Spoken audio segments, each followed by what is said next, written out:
ఈ సర్కమ్స్టాన్సులు చేయండి అని చెప్పారు. మిగతా విషయంలో this is the bound and duty of the police to register A crime in a cognisable case అనేటువంటిది ప్రిన్సిపల్. కానీ దాన్ని తీసేసి ఏంటంటే ఇప్పుడు ఒక 14 రోజులు ప్రిలిమినరీ ఎంక్వైరీ చేసి తర్వాత చేయొచ్చా చేయకూడదా అంటే అటువంటి అధికారం ఇచ్చినప్పుడు పోలీసులకి నిజంగా సామాన్యుల పరిస్థితి ఏమిటి? ఒక మైటీ పీపుల్కి వ్యతిరేకంగా ఒక రిపోర్ట్ ఇస్తే 14 రోజులు క్రైమ్ రిజిస్టర్ చేయకుండా అట్టే పెట్టుకుని ప్రిలిమినరీ ఎంక్వైరీ అని చేస్తే మనందరికీ తెలుసు ఒక నేరం జరుగుతుంది, ఆడ హాస్పిటల్లోనే ఉంటాడు, దీన్ని రాజీ ఎలా చేయాలి, వీడిని వెనక్కి ఎలా కొట్టాలి, లేదు ఎవరన్నా ఆత్మహత్య చేసి చనిపోతే దాన్ని రాజీ ఎలా చేయాలని ఆ శవాన్ని కాల్చక ముందే మొదలెడతారు మనాళ్ళు. ఇటువంటి పరిస్థితుల్లో మరి ఈ ఇంత లాంగ్ రోప్ ఒక ప్రిలిమినరీ ఎంక్వైరీ అనేటువంటిది ఇవ్వటం అనేటువంటిది అది సరైనది కాదు అనేటువంటిది కూడాను అది మనకున్నటువంటి సామాజిక పరిస్థితుల్లో సామాన్య ప్రజలకు మరింత ఇబ్బందులు గురయ్యేటువంటి పరిస్థితిని కూడా ఉన్నది అనేటువంటిది మనం గమనించాల్సినటువంటి అవసరం ఉన్నది. ఇది కూడా లలిత కుమారి కేసుని వ్యతిరేకంగా కూడా ఉన్నది ఇది అనేటువంటిది కూడా మనం గమనించాల్సినటువంటి అవసరం ఉన్నది.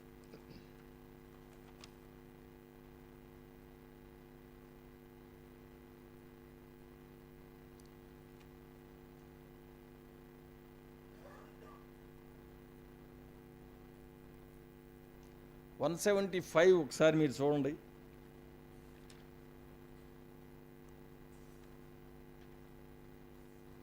Police officer power to investigate cognisable case 3కి వచ్చేసరికి any magistrate empowered under section 210 May after considering the application supported by an affidavit made under subsection 4 of section 173 and after making a such enquiry as things necessary and submissions made in this regard by the police officer order such an investigation as above mentioned. మనం ఇప్పుడు private complaint వేస్తే పోలీసులు వచ్చి వాళ్ళు చెప్పే పని ఉండదు, మనమే కన్విన్స్ చేస్తాం కోర్టుని, మనమే కావాల్సినటువంటి మెటీరియల్ ఇస్తాము, ఎవిడెన్స్ ఇస్తాము, దాన్ని రిఫర్ చేయటం లేకపోతే సొంతంగా ఉండి దాన్ని చేయటం అనేటువంటిది ఒకటి మేజిస్ట్రేట్ నిర్ణయం చేసుకుంటారు. కానీ ఇక్కడ పోలీసులు made this as he thinks necessary and submissions made in this regard by the police officer. మరి ఏ పోలీస్ ఆఫీసర్ అయినా వచ్చి ఈ నేరం చేశారు అయినా కానీ మేము తీసేసామని చెప్తారా? దాదాపుగా ప్రైవేట్ కంప్లైంట్స్ అనేటువంటిది డైల్యూట్ చేయడానికి ఏ విధమైనటువంటి వేయకుండా ఉండేదానికోసమే పెద్ద ప్రయత్నం ఇక్కడ జరిగింది అనేటువంటిది కూడా మనం గమనించాలి. మరొక తీవ్రమైనటువంటి అమెండ్మెంట్ ఏంటంటే బిల్లులో పెట్టినప్పుడు మరీ దుర్మార్గంగా పెట్టారు, కానీ చట్టంలో కొంచెం మార్పులు చేశారు.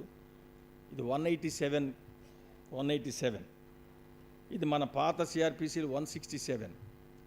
మనందరికీ తెలుసు ఫస్ట్ 15 డేస్లోనే పోలీస్ కస్టడీ కనుక వాళ్ళు అవసరమైన అడిగితే మొదటి 15 రోజుల లోపలే దాన్ని అడగాలి అని, 15 రోజులు దాటిపోతే వాళ్ళకి లేదు అనేటువంటి మనందరికీ తెలుసు. సుప్రీంకోర్టు కూడా అనేకమైనటువంటి తీర్పుల్లో దాన్ని కన్ఫర్మ్ చేయటం జరిగింది. ఏదో ఒక తీర్పులో ఏదో కొంచెం స్లైట్ 2 జడ్జ్ బెంచ్ వేరియేషన్ ఉన్నది, కానీ 3 జడ్జ్ బెంచ్ అదంతా కూడాను ఫస్ట్ 15 డేస్ అనేటువంటిది ఉన్నది.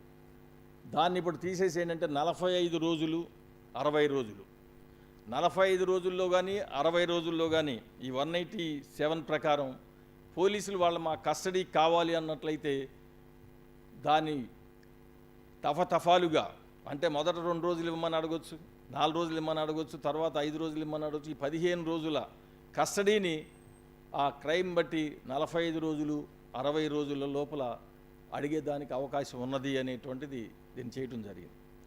మొదట బిల్లులో పెట్టినప్పుడు కొంచెం ఇల్ డ్రాఫ్టెడ్ లాంగ్వేజ్ ఏమన్నారంటే 45 రోజులు 60 రోజులు కూడా పోలీస్ కస్టడీకి ఇవ్వచ్చు అనేటువంటి ఒక గందరగోళంగా రాశారు. తర్వాత చాలామంది గొడవ చేసిన తర్వాత కొంత చట్టంలో మార్పు చేసినట్టుకున్నారు. దీనివల్ల వచ్చే సమస్య ఏమిటి? సాధారణ ప్రాక్టీస్ చేసేటువంటి ట్రయల్ కోర్సులో చేసే అడ్వకేట్స్కి ఏంటన్నా జనరల్గా ఈరోజు జరిగేది ఏంటంటే అరెస్ట్ చేసి ఎవరినైనా కోర్టు రిమాండ్ చేసిన వెంటనే మాకు ఇన్వెస్టిగేషన్ అవ్వలేదు, కస్టడీకి కావాలని పిటిషన్ పెడతా ఉంటారు. పెట్టినప్పుడు మనం బెయిల్ పిటిషన్ పెట్టినప్పుడు ఆ పిటిషన్ తేలకుండా ఇది కాదు అనేటువంటిది అది తేలిన తర్వాతే సాధారణంగా మన ప్రాక్టీస్లో జరుగుతూ ఉన్నాం. కానీ దీంట్లో తర్వాత ఏంటంటే దీనికి వచ్చేసరికి బెయిల్ రిజెక్ట్ చేయడానికి కారణం ఇది ఒక్కటే కారణం కాకూడదని చెప్పారు. కానీ ప్రాక్టికల్గా వచ్చేసరికి మరికొన్ని కారణాలు పెట్టి ఈ కారణం కూడా పెట్టి ఏంటంటే బెయిల్ని మరింతగా డిలే చేసేటువంటి పరిస్థితి కూడా ఈ దీనివల్ల 187 మీద వస్తూ ఉన్నది అనేటువంటిది ఒకటి. ఇది సరైంది కాదు. ఇవన్నీ చూసినప్పుడు ఏంటి, మనకు సుప్రీంకోర్టు 2020లో సత్యేంద్ర కుమార్ అంటిల్ కేసులో భారతదేశానికి ఒక బెయిల్ లా అనేటువంటి సరైంది లేదు, మీరు బెయిల్ లాని తయారు చేయమని చెప్పి సెంట్రల్ గవర్నమెంట్కి ఒక డైరెక్షన్ ఇచ్చారు. ఆ సత్యేంద్ర కుమార్ అంటిల్ అనేటువంటి కేసు మీరు కూడా అందరు చదవని, అన్ని జ్యుడిషియల్ అకాడమీస్ కూడా పంపించి అందరు న్యాయమూర్తులు కూడా చదవమని చెప్పి కూడా సుప్రీంకోర్టు డైరెక్షన్ ఇవ్వడం, అది పంపించడం కూడా జరిగింది. బెయిల్కి సంబంధించి, అరెస్టులకు సంబంధించి, వారెంట్ రీకాల్స్కి సంబంధించి ఒక విపులమైనటువంటి చర్చ, ఒక డైరెక్షన్ ఇవ్వడం జరిగింది. కానీ దాని గురించి ప్రభుత్వం ఏమి పట్టించుకోలేదు. అంతేకాకుండా దాన్ని మరింత జటిలం చేసేటువంటి పరిస్థితి ఈ 187 ద్వారా వచ్చిందనేటువంటిది ఒకటి.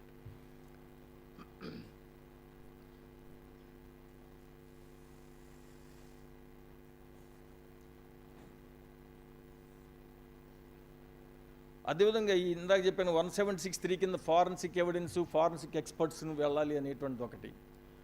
అది మంచిదే.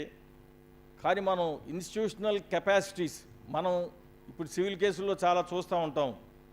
ఫారెన్సిక్ ఎక్స్పర్ట్ కానీ హ్యాండ్ రైటింగ్ ఎక్స్పర్ట్కి ఒక డాక్యుమెంట్ పంపించాలంటే అది ఎప్పుడు తిరిగి వస్తుందో తెలియని పరిస్థితి కనపడతా ఉన్నది. బాగా డిలేస్ అవుతూ ఉన్నాయి. దీనికి కావాల్సినటువంటి ఫారెన్సిక్ ఎక్స్పర్ట్స్ని పెంచడానికి, ఇన్స్టిట్యూషనల్ కెపాసిటీని డెవలప్ చేయడానికి ఉన్నటువంటి విధి విధానాలు ఏమిటి అనేదానికి చూసినప్పుడు ఇప్పటి వరకు లేవు. అది బహుశా గత 5-10 సంవత్సరాలు ఏమైనా పెంచుతారేమో అనేటువంటిది, దానికి సంబంధించినటువంటి యూనివర్సిటీల్లో ఆ సబ్జెక్ట్స్, ఆ స్టూడెంట్స్ని తయారు చేయటం, ఇవన్నీ కూడా దానికి అవసరమైనటువంటి ఇవన్నీ కూడా తయారు చేసినటువంటి బాధ్యత కూడా ఉన్నది. అది ఊరిని చట్టంలో మార్చినంత మాత్రం సరిపోదు అనేటువంటి కూడా మనం గమనించాలి.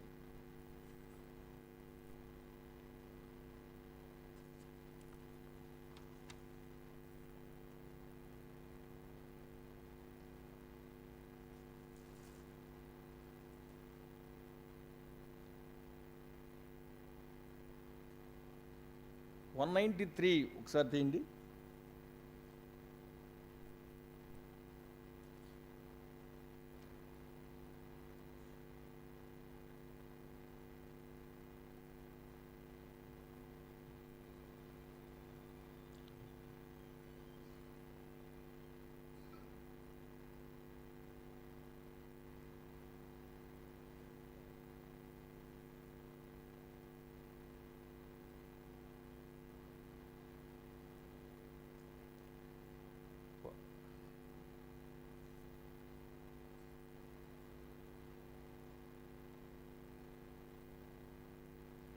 Right of police officer on completion of investigation. దీంట్లో కూడా మన డాక్యుమెంట్స్ అనేటువంటి ఎలక్ట్రానిక్ మీడియా ద్వారా కూడా డాక్యుమెంట్స్ అన్ని పంపించాలి అనేటువంటిది, డాక్యుమెంట్స్ ఫిజికల్ డాక్యుమెంట్సే కాకుండా కూడా ఎలక్ట్రానిక్ మీడియా దీని కొరకు కూడా పంపించాలనేటువంటి కూడా కొంత అమెండ్మెంట్ తీసుకురావడం జరిగింది.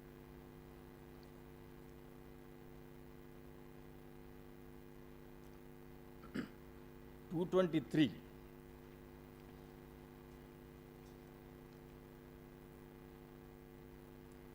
చూడండి, complainant to the magistrate.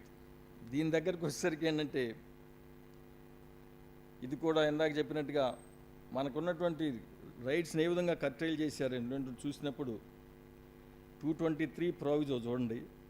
Examination of complaint to the magistrate, examination of complaint. A magistrate having jurisdiction will take cognizance of an offence on complaint shall examine upon oath the complainant and the witnesses present, if any, and the substance of such examination shall be reduced to writing and shall be signed by the complaint and witnesses and also by the magistrate, provided that no cognizance of an offence shall be taken by magistrate without giving the accused an opportunity of being heard.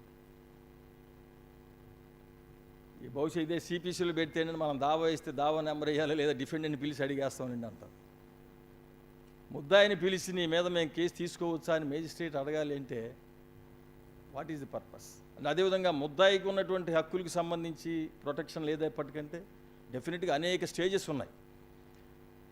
ఒక private complaint వేస్తే తీసుకుంటే హైకోర్టుకి 482 కింద వస్తారు, లేదు ఒక preliminary enquiry నాకు డిశ్చార్జ్కి argue చేస్తారు. మరి ఇది కాకుండా మనం ప్రైవేట్ కంప్లైంట్ వేసిన కాగ్నిజెన్స్ తీసుకుంటాం అంటే అప్లికేషన్ ఆఫ్ మైండే కదా. మరి దానికి నువ్వు సమన్ ఇష్యూ చేయడానికి దానికంటే ముందే ఏ విధంగా ముద్దాయిని పిలుస్తారు, ఏ విధంగా ముద్దాయిని అడిగి అయ్యా నీ మీద మేము కేసు తీసుకోవచ్చా లేదా, నీ అభ్యంతరాలు ఏంటని అడగాల్సిన పని ఏంటి? అది ఇంకా డిస్పోజల్స్ డిలే అవుతాయా లేకపోతే త్వరగా అవుతాయా? మరింత డిలే అవుతుంది. మరి ఎవరి రక్షణ కోసం ఇటువంటి అని పెట్టారనేటువంటిది మనం గమనించాల్సిన అవసరం ఉంది.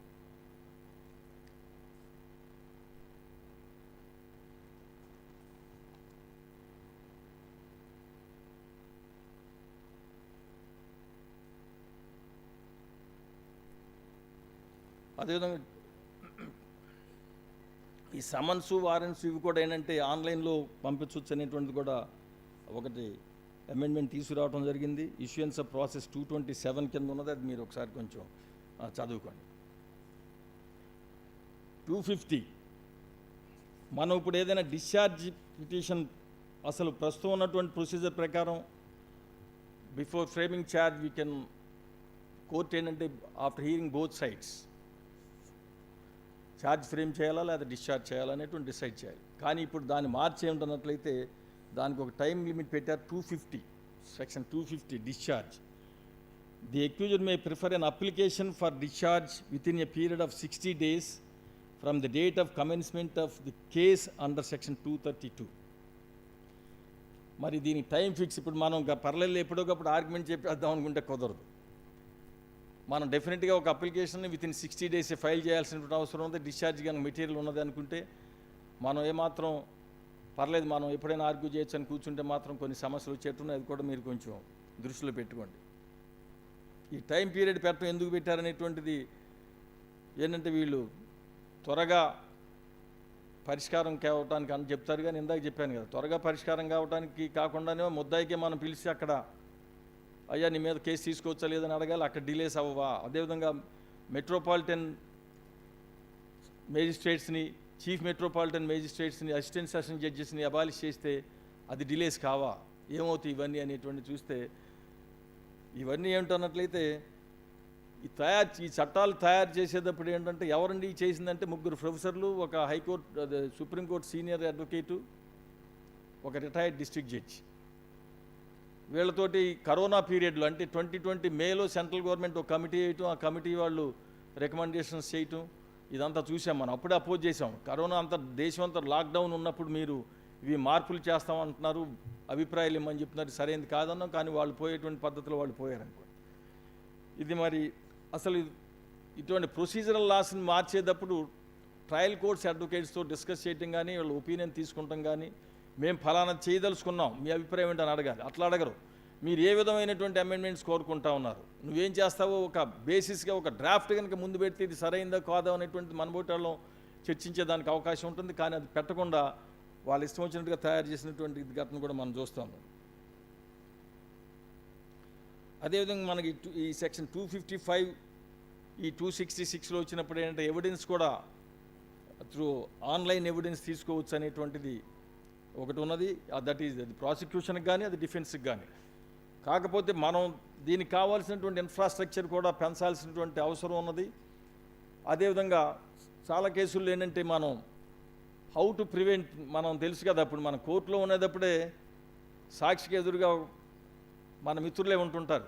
మనం ఇటు నుంచి క్రాస్ ఎగ్జామినేషన్ ఎదురుగా నుంచి కళ్ళజోడు ఇట్టంటే అవునను, ఇట్టంటే కాదను చెప్పని.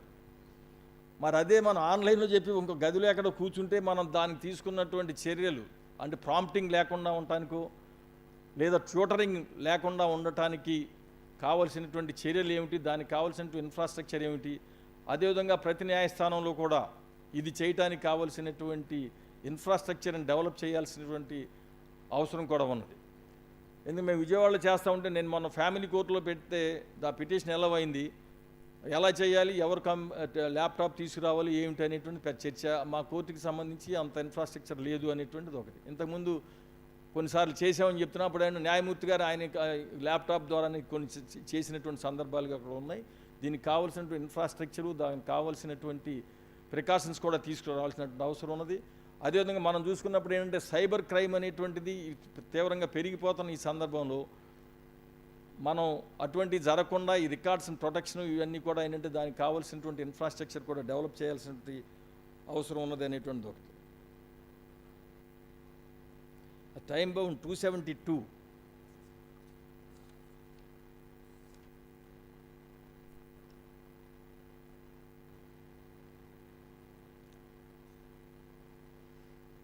absence of complaint మన 256 సిఆర్పిసిలో ఉన్నది ఇది. వెన్ దీనికి ఏమన్నంటే ఒక 30 days నోటీస్ ఇమ్మన్నారు. నోటీస్ ఇచ్చినా కూడా కంప్లైంట్ రాకపోతే మాత్రం ముద్దాయిని డిశ్చార్జ్ చేయమని చెప్పి దీంట్లో చెప్పడం జరిగింది. అదే 269లో ఏంటంటే విట్నెసెస్ని సెక్యూర్ చేసుకోలేనప్పుడు ఏం చేయాలి అనేటువంటిది కూడా చెప్పడం జరిగింది.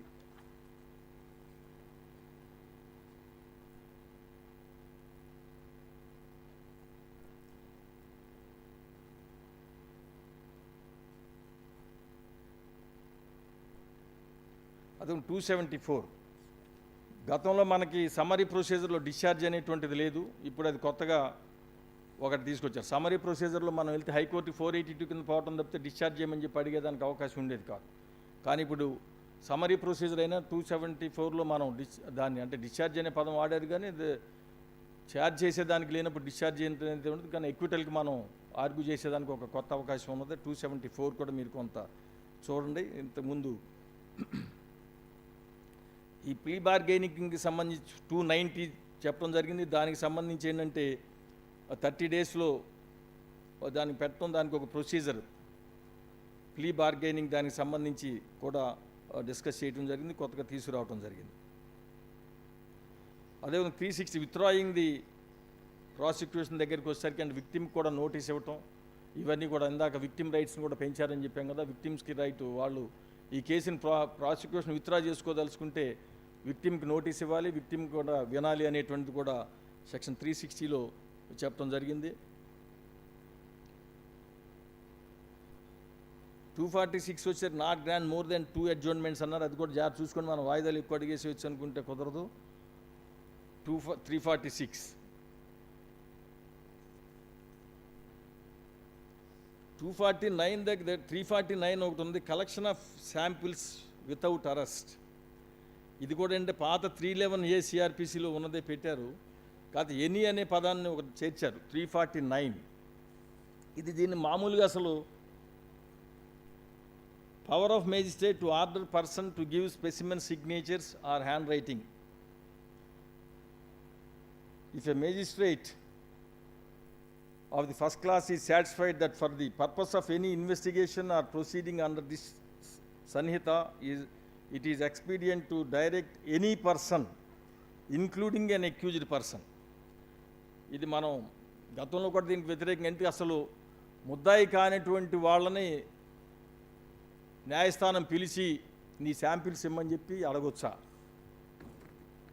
ముద్దాయి వరకు అయితే మనం ఏమిటనేది ఒక భాగం అనుకోండి, ఆయన he has to submit to the jurisdiction of the court. ఏమీ లేనటువంటి వాళ్ళని రాజేంద్ర ప్రసాద్ రక్తం ఇవ్వాలి మీరని చెప్తే కోర్టులో ఒక పిటిషన్ పెడితే దీని ప్రకారం నేను తీసుకెళ్ళి నా రక్తం ఇవ్వటం, నా ఏలు ముద్ర ఇవ్వటం, నా హ్యాండ్ రైటింగ్ ఇవ్వటం ఇవ్వాలా? నా మీద ఏ అభియోగం లేనప్పుడు అసలు ఎనీ పర్సన్ అనేటువంటిది ఎందుకు వచ్చింది? 311 2006 అమెండ్మెంట్ 311Aలో వచ్చింది.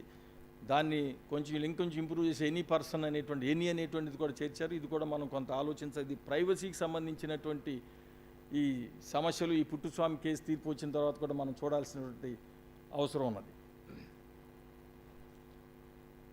అదే మెర్సీ పిటిషన్ దగ్గరికి వచ్చేసరికి కూడా కొన్ని ఈ ఎవరు పెట్టుకోవాలి పిటిషన్ దానికి కూడా టైం బౌండ్ ఫిక్స్ చేశారు 472 కింద. దాంట్లో కూడా ఏమిటన్నట్లయితే ఎవరైతే విక్టిమ్గా ఉంటారో వాళ్ళు కానీ ఆయన ఫ్యామిలీ మెంబర్స్ అనేటువంటిది చెప్పడం జరిగింది. అందుకని ఏమిటంటే రామారావు వచ్చారు ఆఫీస్ అని చెప్పడం కోసం అనుకుంటాను. బహుశా మనం దీన్ని సరే నేను ఇటువంటి కొన్ని చాలా ప్రజా వ్యతిరేకం సమాజానికి వ్యతిరేకమైనటువంటి అనేకం ఉన్నాయి. మనం హడావుడిగా కాకుండా మనం చర్చించాల్సిన అవసరం ఉంది. నిన్న కూడా చెప్పారు మనం ఇటువంటి క్లాసులు మనం ఎక్కువ జరపాలని. నా ఉద్దేశం ఏంటంటే మన రాష్ట్ర వ్యాప్తంగా సంవత్సరంలో ఒకసారి జరుపుకున్న ఈ విధానాన్ని మనం ప్రతి బార్ అసోసియేషన్కి ఎందుకు తీసుకువెళ్ళకూడదు? ప్రతి బార్ అసోసియేషన్లో మనం ప్రతి ఒక నెలలో ఒక రోజు మేము విజయవాడలో కొంత ప్రయత్నం చేసాం. నెలలో ఒక రోజు లీగల్ క్యాంప్ ఒకటి, మెడికల్ క్యాంప్ ఒకటి, అంటే చాలామంది వైద్యులు వచ్చి చేసేదానికి వస్తూ ఉన్నారు. అదేవిధంగా మనం ఒక సబ్జెక్ట్ని డిస్కస్ చేయడానికి దానికి ఎక్కడి నుంచో పెద్ద ఎక్స్పర్ట్స్ అవసరం, మనలోనే చాలామంది ఎక్స్పర్ట్స్ ఉంటారు. కాకపోతే మనం ఏంటంటే ఇది మన ఏదో సామెత ఉన్నది కదా, ఇంట్లో మొక్క వైద్యానికి పనికిరాదని. మనం వాళ్ళని గుర్తించం. మనం మన బార్ అసోసియేషన్ సభ్యుల్ని గుర్తించండి, చదవమని చెప్పండి, వాళ్ళే చదువుతారు, మనకు చెప్తారు. దానికి ఏంటంటే ప్రతి బార్ అసోసియేషన్లోనూ మనం ఇటువంటి క్లాసులు నిర్వహించడం ద్వారా మనం మరింత సబ్జెక్ట్ నేర్చుకునే దానికి అవకాశం ఉంటుంది. ఎందుకంటే ప్రతి ఉపాధ్యాయుడు ఒకప్పుడు విద్యార్థి, ప్రతి విజేత అనేక ఓటములను ఎదుర్కొన్నాడే, ప్రతి నిపుణుడు ప్రారంభకుడే. మనం కూడా అలా అవ్వాలంటే ఒకటే నేర్చుకుంటాం అనేటువంటిది ఒకటే మార్గం. ఆ నేర్చుకుంటాం కోసం ప్రతి బార్ అసోసియేషన్ కట్టుబడి ఉండాలి అనేటువంటిది మనం చేసుకుని, తప్పనిసరిగా ప్రతి నెలలో ఒక క్లాస్ ప్రతి బార్ అసోసియేషన్లో జరగాలి అనేటువంటి పెట్టుకోండి. దానికి తగ్గట్టుగా మీరు ఏర్పాట్లు చేసుకోండి. రెండో విషయం, ఈ చట్టాల దగ్గరికి వచ్చేసరికి మేము అనుకునేది ఏంటంటే, ఈ చట్టాలను మీరు ఇప్పుడు అమలు చేయొద్దు, దీనికి వాయిదా వేయమని చెప్పి మన న్యాయవాదులుగా డిమాండ్ చేయాల్సినటువంటి అవసరం ఉంది. ప్రతి బార్ అసోసియేషన్లో కూడా వీటి గురించి మనం చర్చించి, ఇంకెందుకంటే ఇంకా చాలా విషయాలు ఉన్నాయి, టైం లేక నేను మీకు దృష్టి తీసుకురాలేకపోతున్నాను. మనం చర్చించి దాన్ని ఏంటంటే రేపు 1వ తారీఖు నుంచి ఇవి రాకుండా కూడా చూసుకోవాల్సినటువంటి బాధ్యత ఉన్నది. మీరు వెనక్కి వెళ్ళిన తర్వాత ప్రతి బార్ అసోసియేషన్లను కూడా చర్చించి తీర్మానాలు చేయటం, దానికి సంబంధించిన చేస్తూ ముందుకు పోదామని చెప్తూ మీ అందరికీ ధన్యవాదాలు చెప్తూ సెలవు తీసుకుంటాం. Thank you, sir. Thank you. Thank you very much. Being our part of Bar Council, we are not offering any memento. He said that no mementos, no bouquets. Thank you for your gesture. And now, regular sessions will start. Before commencement of the session, one announcement. As suggested by some of our friends, that box, whether you call it a doubt box or suggestion box, whatever box is available. Whatever suggestion you want to give, whatever queries, whatever doubts, you have hesitated to mention your name also, just put that question or a whatever silly question or a serious question, put in that box. Either it will be answered during the valedictory session or it will be posted in our group which was created so that every one of you can have access. We will go for the first session.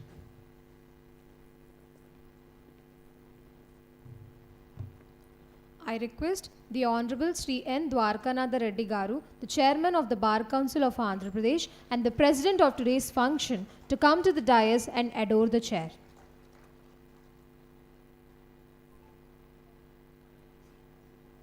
I request B. Jayachandra Reddy Garu, Advocate Chittor, to present a bouquet to Honorable Chairman Sri N. Dwarkanatha Reddy Garu.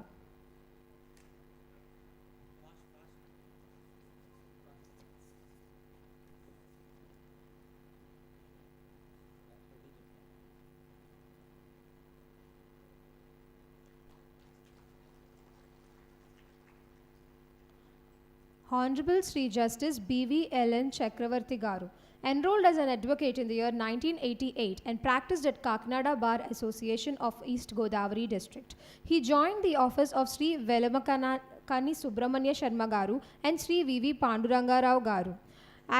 He actively practiced in civil, criminal and other branches of law.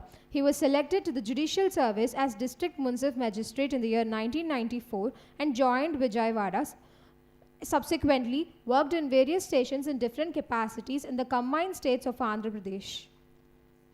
He was later promoted as District Judge in the year 2015 and worked as Special Judge, CBI Court at Hyderabad. In the year 2019, posted as Special Judge, ACB at Vijayawada and later as Metropolitan Sessions Judge at Vijayawada and worked as such till appointed as Registrar in the year 2020. He was elevated as Additional Judge, High Court of Andhra Pradesh and sworn in on 4th August 2022. He was appointed as Judge of High Court of Andhra Pradesh and assumed charge on the forenoon of 14th March 2024. I request the guest of honor, Honorable Sri Justice B.V. L.N. Chakravarti Garu, Judge, High Court of Andhra Pradesh, to come to the dais and adore the chair.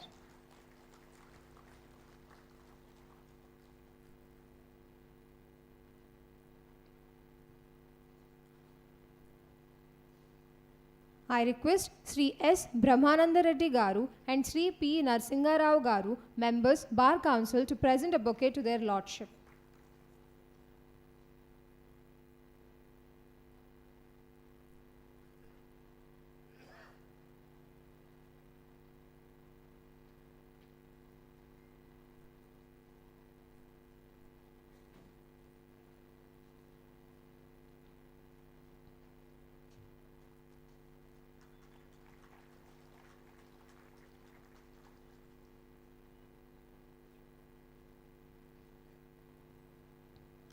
I request the Vice Chairman of the Bar Council of Andhra Pradesh, Sri S. Krishna Mohan Garu, to come to the dais and adore the chair. I request D. Kiran Garu, advocate from Pittapuram, to present a bouquet to Sri S. Krishna Mohan Garu.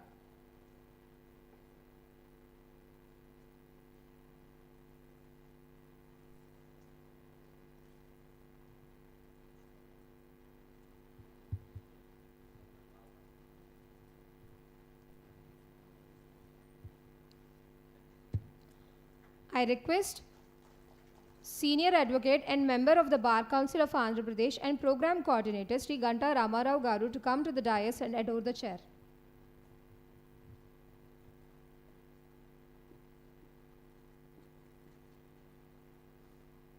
I request NSV Maharshi Garu, Advocate from AP High Court, to present a bouquet to Sri Ganta Ramarao Garu.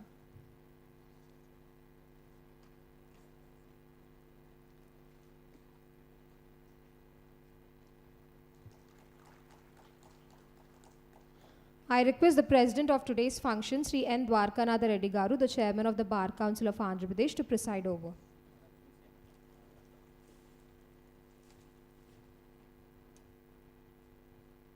My dear advocates who came all shores of Andhra Pradesh, my colleagues in the Bar Council, and before I say a word about our guest, Justice Chakravarti Garu, I thank our Bar Council member, Sunkar Rajendra Prasad, for initiation of about the criminal law. Thank you very much, sir. And it's a pleasure to see one of our Bar Council member also has become a speaker. Thank you very much. Now, as far as our guest is concerned, the electronic evidence. He presents on electronic evidence. With my own eyes and ears, I heard about this particular electronic evidence in previous seminar. That's why particularly we requested him that please pay apt attention. It's a wonderful thing in your future guidance. Take into consideration of the entire presentation of this particular subject, which is a future thing in our day-to-day life as advocates. Now I request Chakravarti Garu to take into the podium and speak and present on this electronic evidence.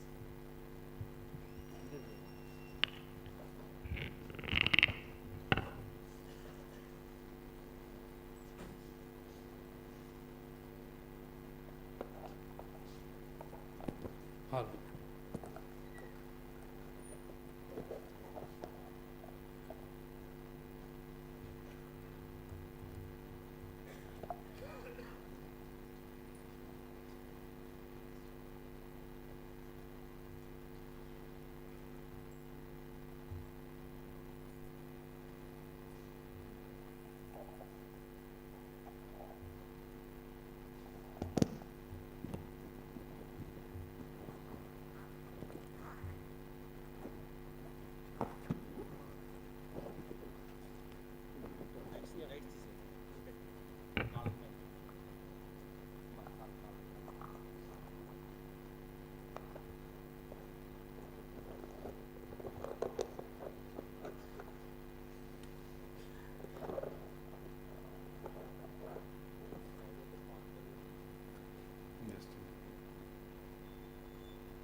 Good morning, all. Learned senior advocates,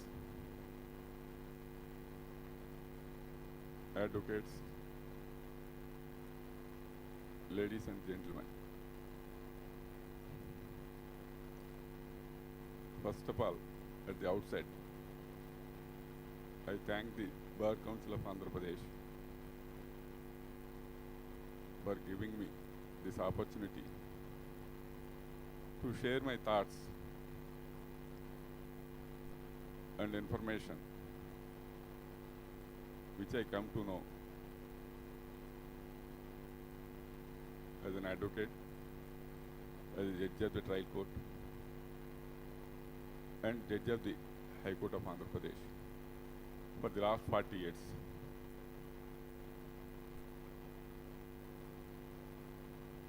Almost. I joined in law in 1984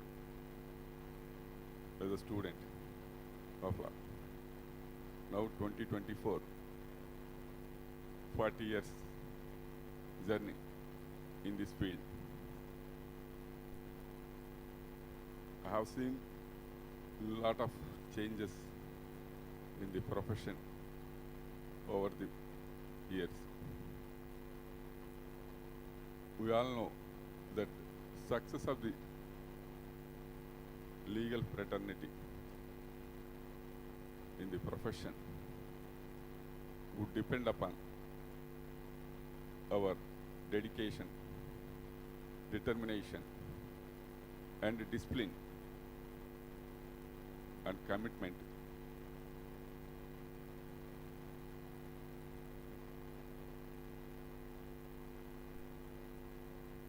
Those who acquire skills of the day will survive in the system. Others will extinct in the evolution. We all know dinosaurs. One time, the biggest animal on the earth became extinct for a period of time, as it could not change its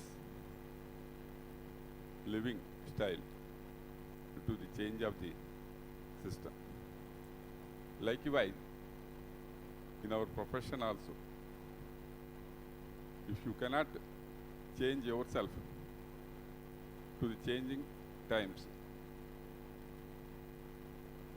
you may not live in the profession tomorrow. I always say that many members in the legal fraternity will believe in 3C to survive in the profession. One is by convincing the court. He will survive all through in the life. Other two, confusing the court, may be successful for some time. And the third and most dangerous thing, confronting with the court. They may not survive for longer time in the profession. You can't survive in the profession confronting with the court or confusing the court. You will survive in the profession only by convincing the court. Am I right? To convince the court with your skills, you must update yourself to the latest developments in law.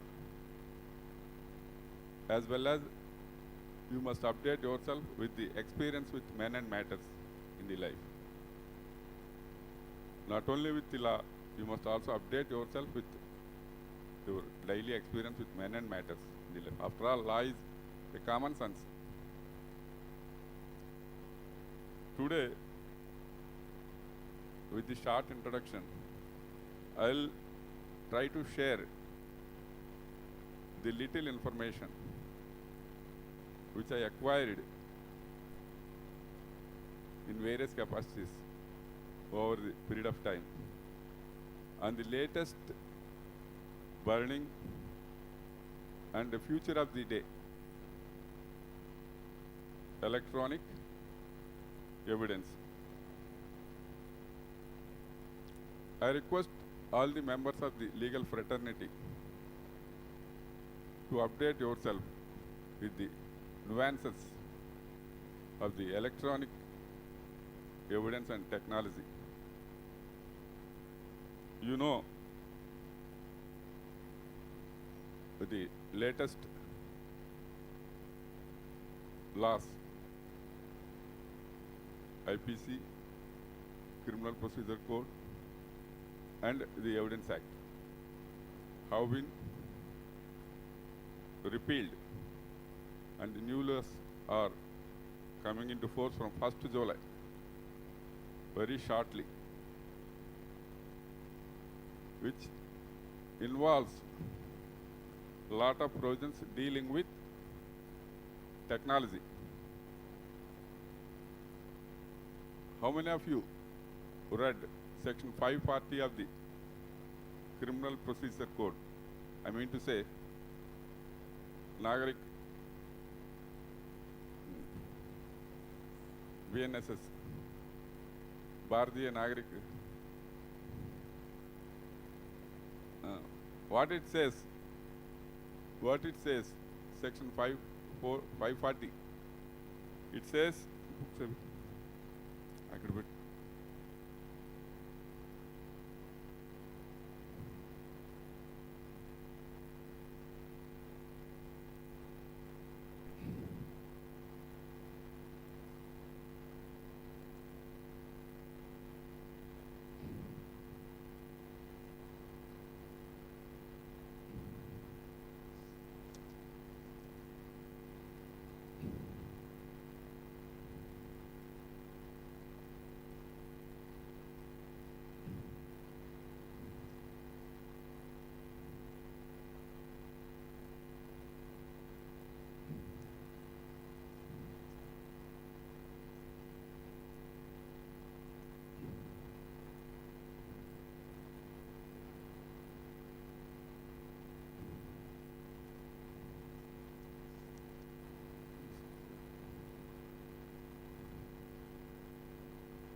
the application of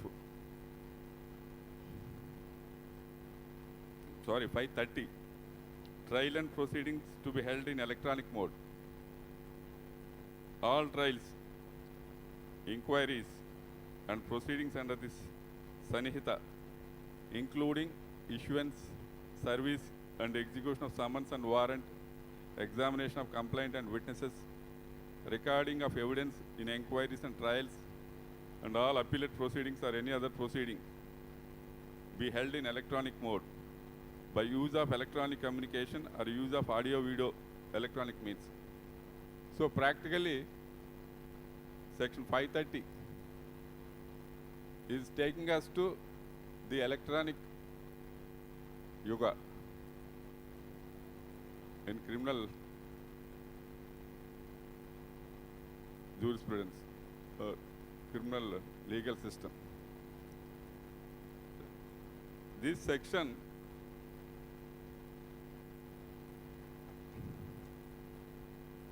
emphasizes the importance of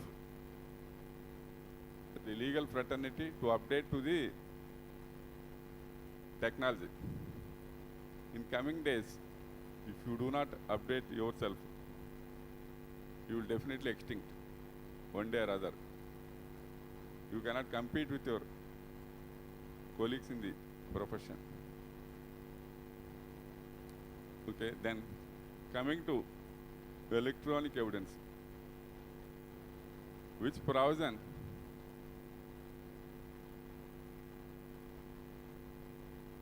speaks the word electronic evidence. I always ask this question. Which provision in a statute, whether the Evidence Act coined the word electronic evidence.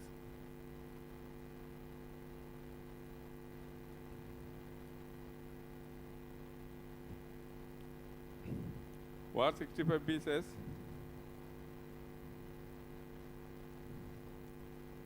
Present Act. What is the relevant provision in the present Act?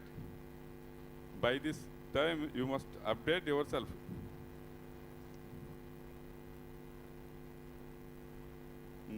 Section 61, electronic or digital record. It speaks only about record, not about evidence.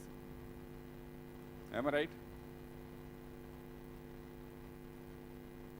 62. Special provisions as to evidence relating to electronic record.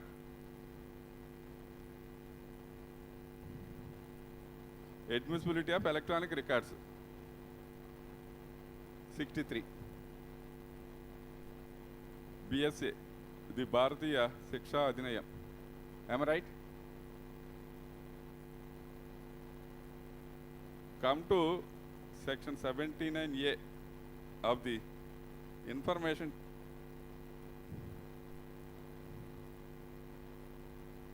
section 79A of the Information Technology Act.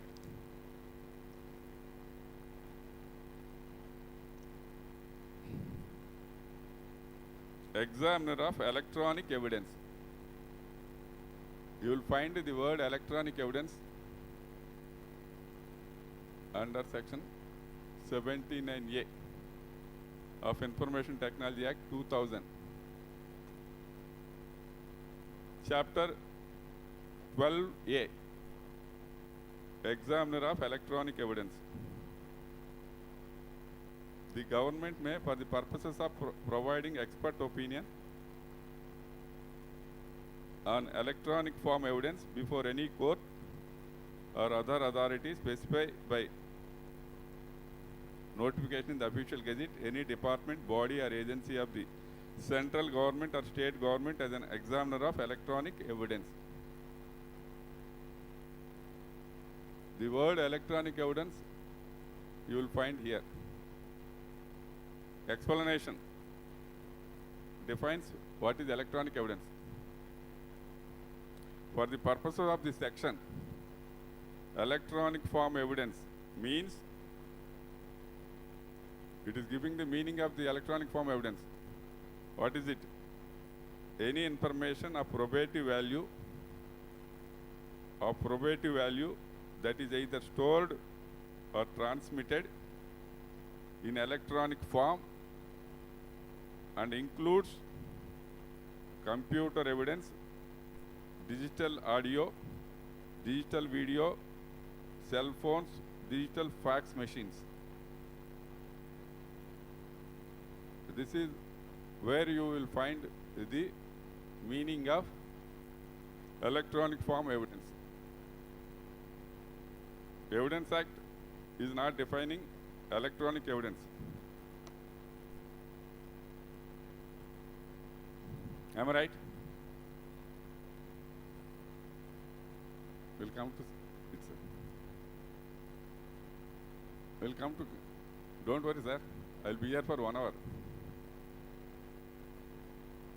Then, did you try to find out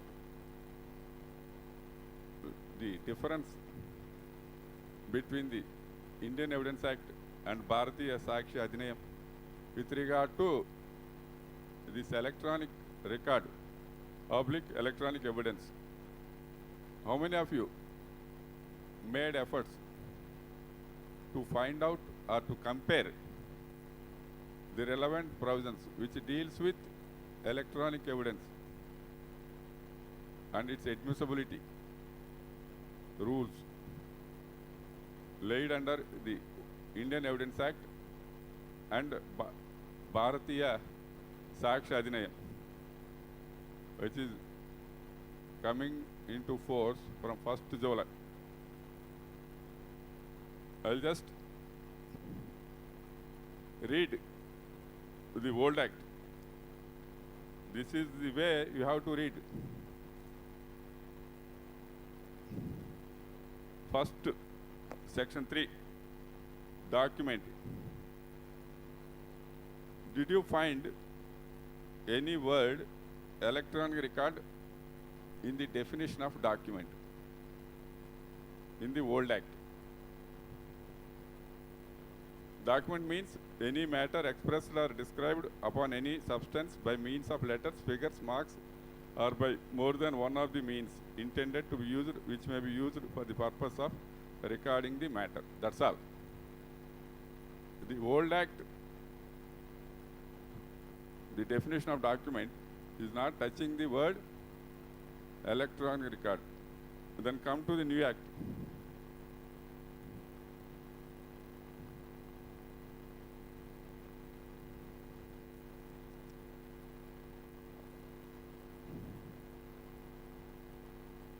Section 2, Class D. Document means any matter expressed or described or otherwise recorded upon any substance by means of letters, figures, or marks, any other means, or by more than one of these means intended to be used or which may be used for the purpose of recording that matter and includes electronic and digital records. Am I right? First time, the word definition of document, you will find inclusion of electronic and digital records. Did you notice this difference? It is a drastic change. And in the old act,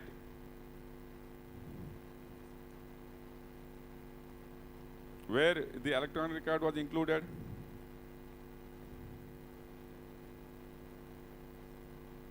in the old act, evidence, section 3,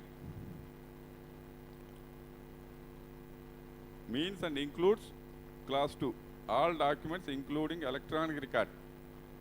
All documents including electronic record produced for the inspection of the court. Such documents are called documentary evidence. In the old act, evidence definition only includes electronic record as a document. Now, what is the new act?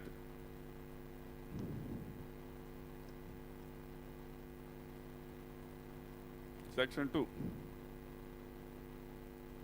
Evidence means and includes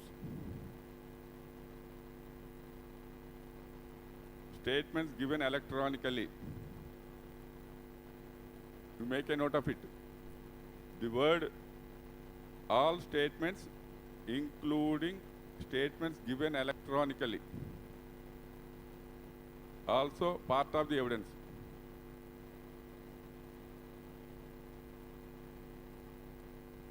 You underline it. Which the court permits or requires to be made before it by witnesses in relation to matter of fact under inquiry, and such statements are called oral evidence. So now oral evidence includes statements given electronically. Am I right?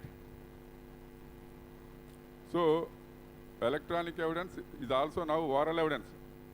Am I right? Sometimes oral evidence also is an electronic evidence when statements are recorded electronically. Then coming to documents. All documents including electronic or digital records.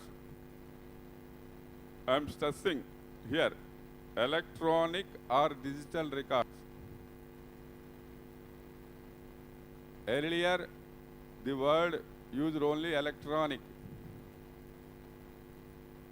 Please listen carefully. Earlier, the word document includes electronic only. Now, another word is included. What is that? Digital record. There you are.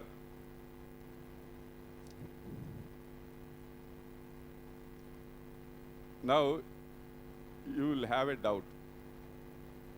Why? Why the word digital record has been included apart from electronic? అందరికీ doubt రావాలండి.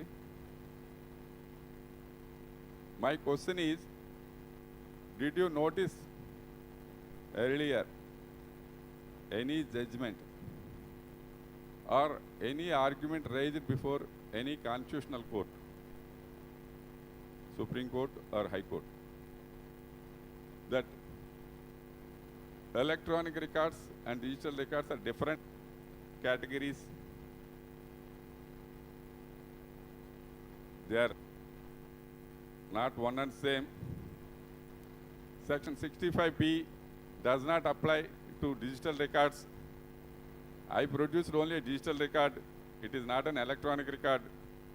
Therefore, Section 65B is not applicable to me. Did you hear such argument or any judgment in that direction? To my knowledge and to my best of efforts, I could not come across any such judgment or argument advanced before the Constitutional Court. Am I right? P.V. Anwar, no such argument, no such discussion. Arjun Pandit Rao, no such argument, no such finding. Am I right? Then why? Why the Parliament included the word digital also? To create more confusion? Already 65B is, there is a lot of confusion. No, do we want to create more confusion? More complicity? More complex things? You must pose questions like this to yourself. To become a top-class advocate, you must have these type of questions. Then what is the difference between electronic record and digital record?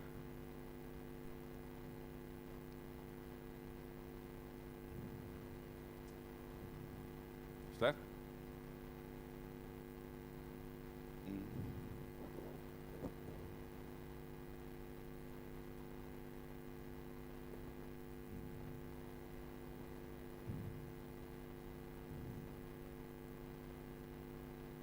Okay.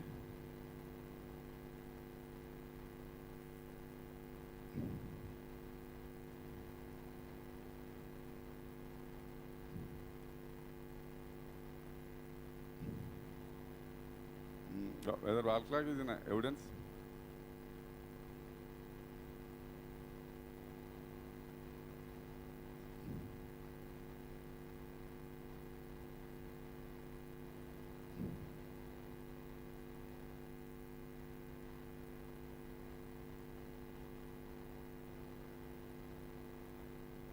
Sir. Just come out with some answers, sir. I invite answers.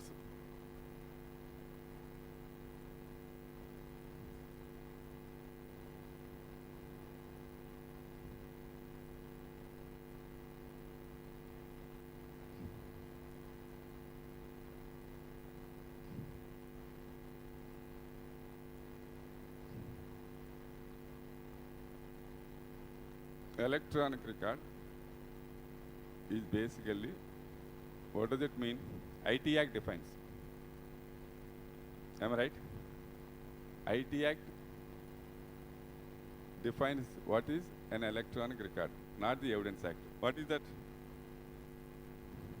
I'll just read the definition for the benefit of myself.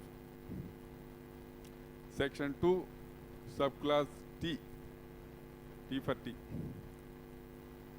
Electronic record means data, record or data generated, image or sound, stored, received or sent in an electronic form or microfilm or computer generated microfiche. Data, record, data generated, image, sound, stored or received or sent in electronic form is electronic record. And anything sent in electronic form is electronic record. Am I right? Do you find definition of digital record in Information Technology Act, whether Information Technology Act was simultaneously amended? Unfortunately, it was not amended, defining what is digital record.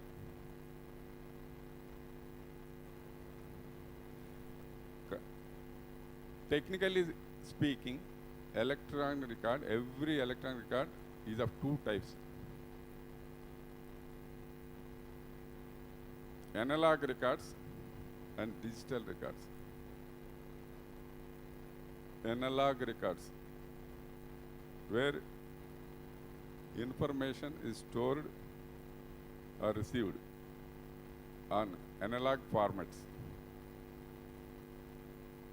Digital record is where information is stored in digital format. Digital format means in computer language. Do you know what is computer language? Binary language means 0 and 1. Anything stored electronically in digital format will always be stored in binary format. Means 0 and 1. Machine language, we generally call it as. It will be stored in machine language. Machine can only read it and convert it into human readable format. That is known as digital record. Whereas analog records, certain electronic records are stored in analog format. You know, old tape recorders. Old tape recorders. Do you know? Magnetic tapes. It is also an electronic record. It is not a digital record. It is only an electronic record in analog format. Likewise, gramophones.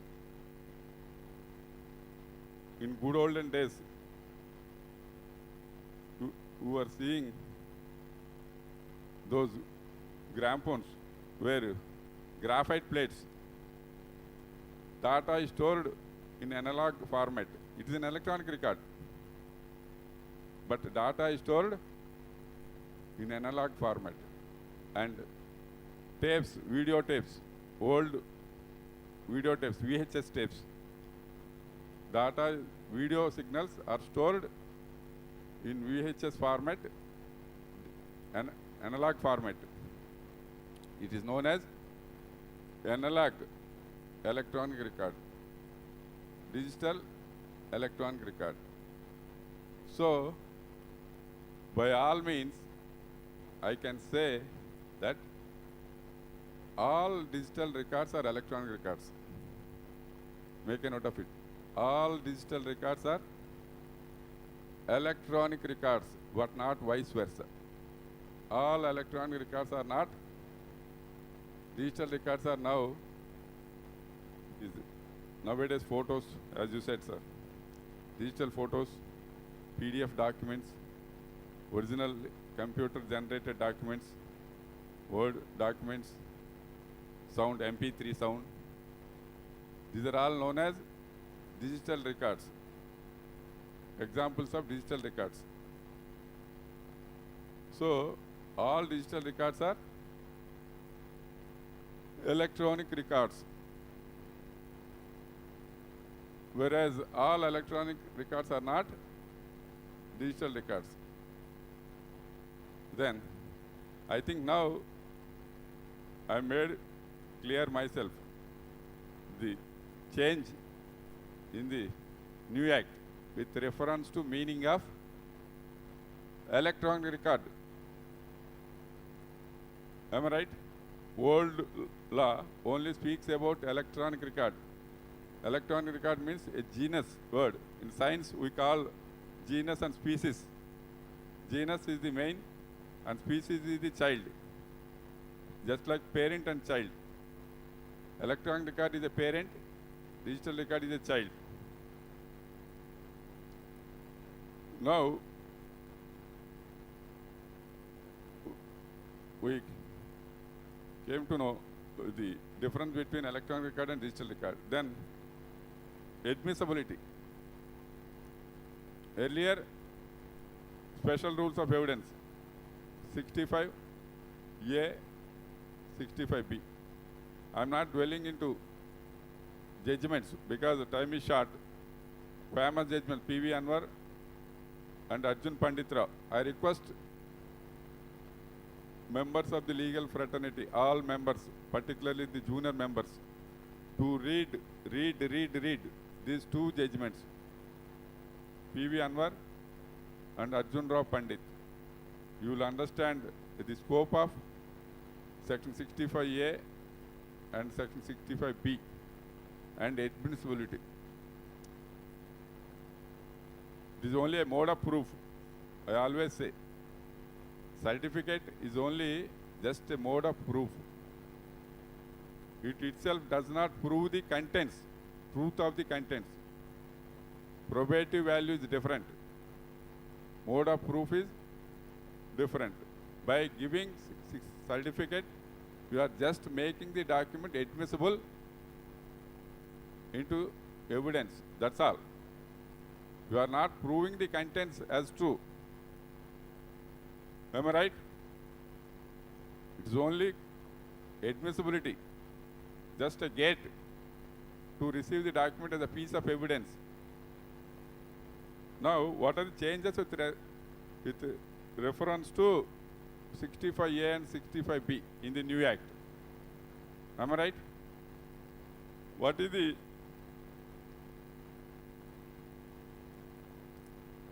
new change you found in the Bharatiya Saksha Adhinayam?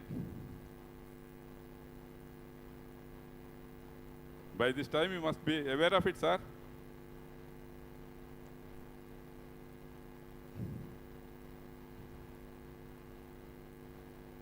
Section 61, a new section. It is a new section. Make a note of it. Section 61 of the Bharatiya Saksha Adhinayam 2023 is a new section. Earlier, this was not there. Electronic or digital record, nothing in this Adhinayam shall apply to deny the admissibility of an electronic or digital record in the evidence on the ground that it is an electronic or digital record. And such record shall, subject to Section 63, have same legal effect, validity and enforceability as other document. They are making it more clear. Earlier there were some doubts. Now they want to clear all the doubts that electronic record is as good as any other document, provided Section 63 is complied with. Am I right? Authoritatively, they are saying that electronic record is equal and as good as a physical document, provided Section 63 is complied with. Admissibility of electronic records. I am not going into the minute differences because due to paucity of time. Now, earlier there was no form, certificate form. Am I right? Earlier, law does not prescribe the format, rather form of certificate to be provided under Section 65B. Just contents were given, but it does not provide any form. Am I right? Everybody is following their own format. Somebody is giving it in the form of an affidavit. Somebody is giving it in the form of a letter.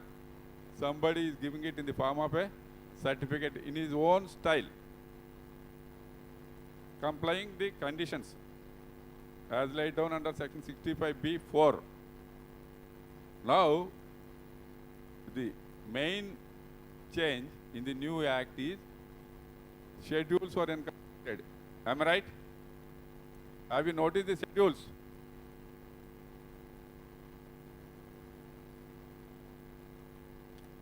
I am not feeling encouraged, sir. Nobody is answering. Nobody is responding.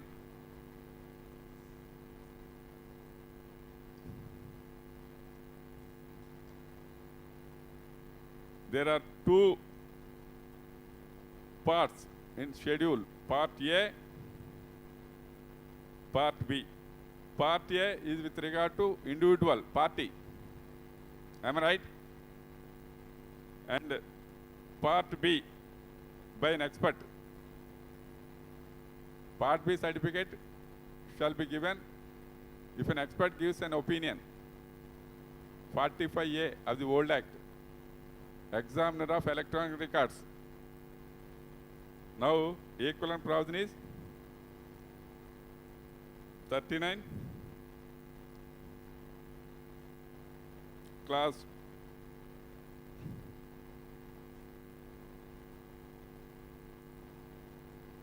2. Now 39 class 2. Section 39 class 2 is equivalent to section 45A of the old Act. Examiner of electronic records, expert. Same provision is now converted to section 39 subclass 2. Same provision. It says that examiner of electronic records referred to in section 79A of the IT Act 2000. I'll come to that question later. Now, certificate. Have you gone through that certificate? You are the beacon lamp of your clients. You have to guide your clients as to how to give the certificate when they produce electronic record before you. Therefore, you must aware about the contents of the certificate. Am I right? The most important thing part of the certificate is one condition. Make, model, color, IME number. Okay, these are all fine. But one complicated thing is included in the certificate. All of you must know the technology of that complicated issue. From 1st July onwards, if you doesn't know, how do you suggest and how to provide that? What is that? I state that hash value, yes, of the electronic digital record is dash obtained through the following algorithm: SHA1, SHA256, MD5, other. This is, how many of you know, can advise your client on this aspect? My simple question is, how many of you are in a position to advise your client to fill up this part?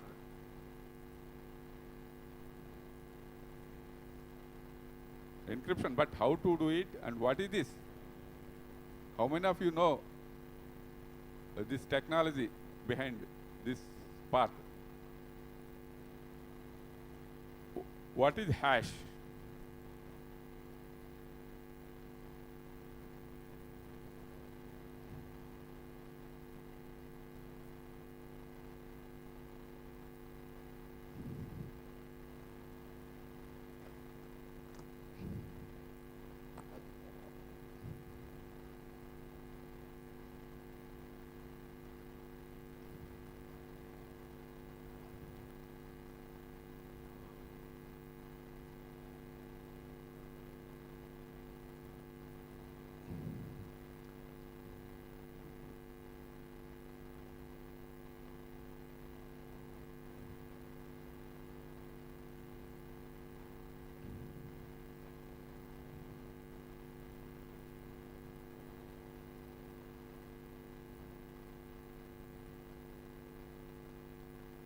Are you able to see it?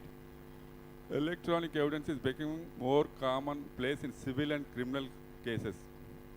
Hash value is used as an important tool in examining, discovering, and authenticating electronic evidence.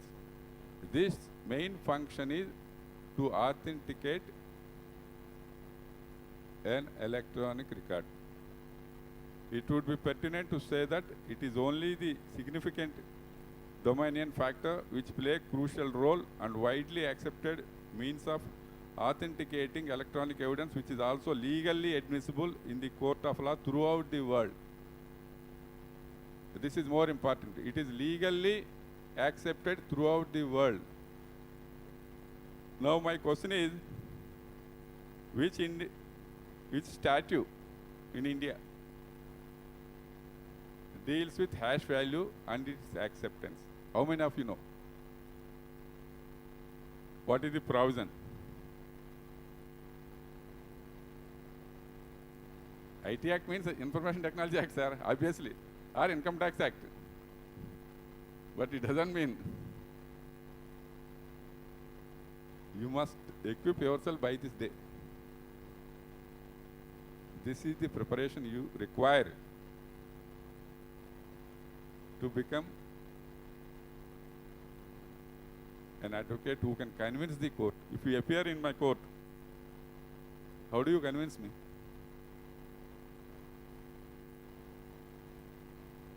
If I ask you what is hash,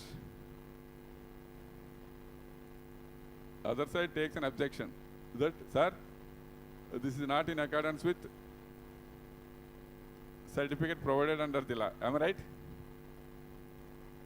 He reads that certificate prescribed in the act. I ask you, sir, what is hash? How it is recognized by law? Evidence Act says hash, but where the law recognizes it? In general form, if you ask me what is hash, every electronic record will have a value. Just like fingerprint for a human being. No two fingerprints will never match. That is an established science. Am I right? Likewise,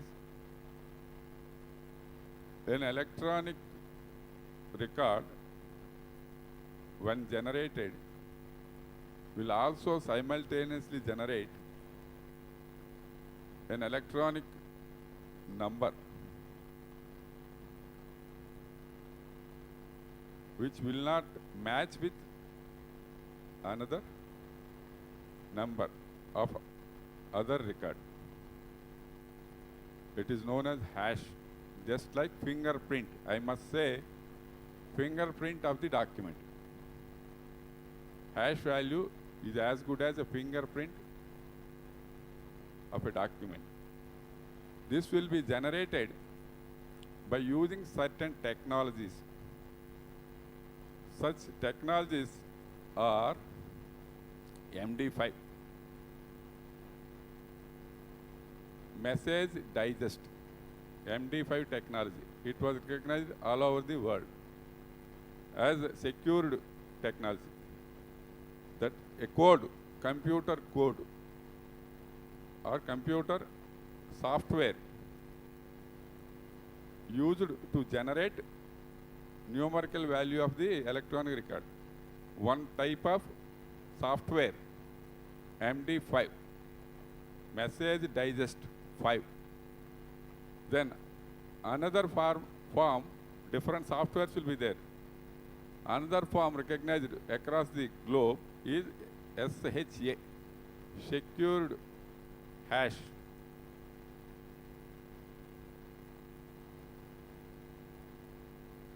Do you ever come across the word hash pollution? Hash pollution. Hash pollution means this is the problem for hash value. Once in a million times, there may be chance of two values matching. Very rare phenomenon. That is known as hash pollution. Sometimes very rare. Two numbers may match. Means two fingerprints of persons may match. Hash pollution. It was noticed in MD5 hash value once somewhere across the globe. They felt that MD5 may not be a safe one sometimes. So they developed another thing, SHA, 256-bit encryption, very secured encryption, SHA 256, a secure hash software which will generate a number. So MD5 SHA, message digest, secure hash. The Indian rules, Rule 6 of the Information Technology Certifying Authorities Rules 2000, recognize the MD5 and SHA2 as the accepted standard digital hash function. I asked this question, where you will find. And section 3 of the IT Act. You must be in a position to support your argument, sir. Section 3 of the Information Technology Act deals with asymmetric crypto system, which is known as otherwise as hash. And Rule 6 recognize the MD5 and SHA2 256 as the standard digital hash function in India.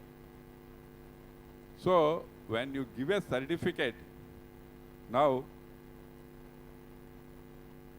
you must ask your client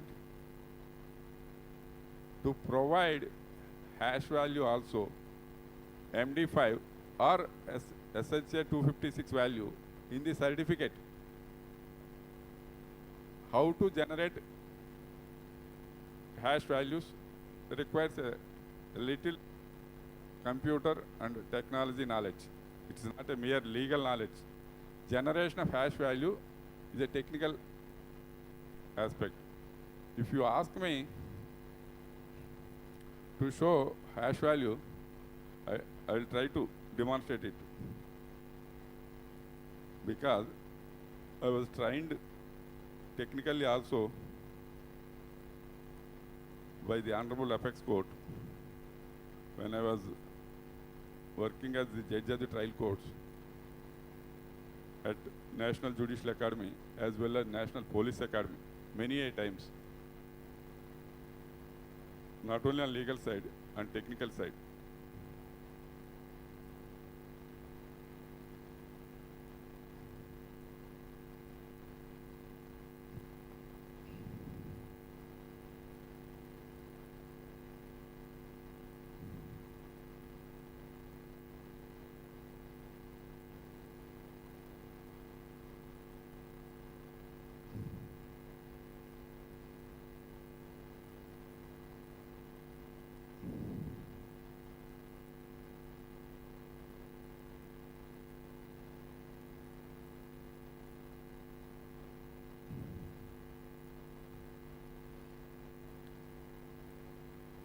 I kept a document named as Test 1, TEST test,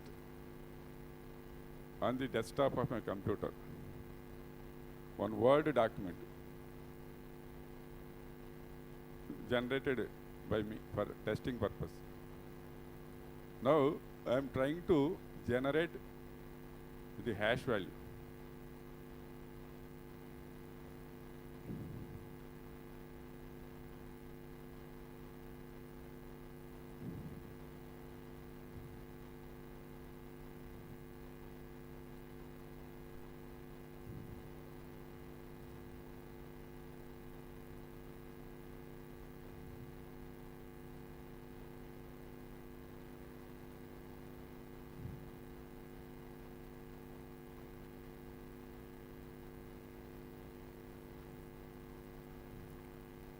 Did you notice one number, sir? Top number.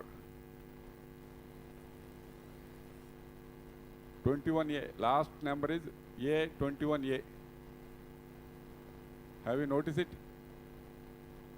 Last number 1A, 21A, some numerical number. When I asked the system to generate hash number, it generated the long numerical number ending with 21 small a.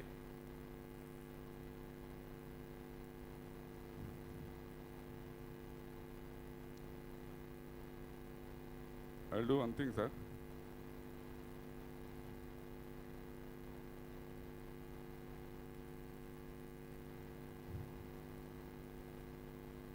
Problem is when laptop is connected to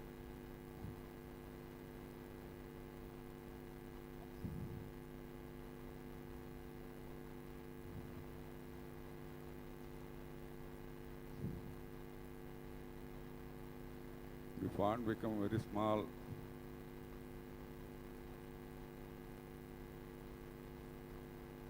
No, that is why I am doing the same thing.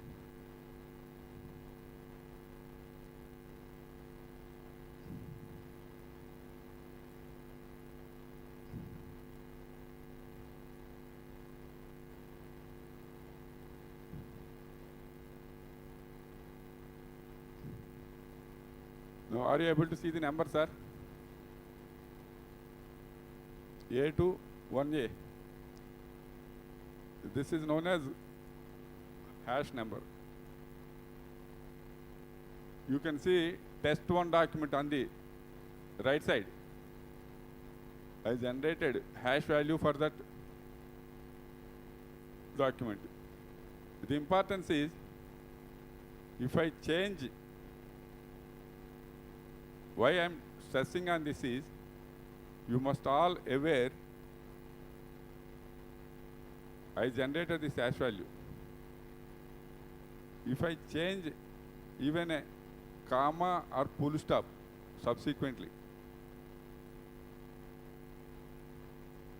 not even some text, just full stop, even by mistake, hash value will change.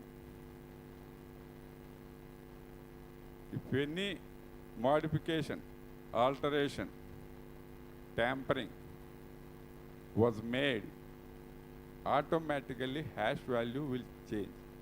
So, to create authenticity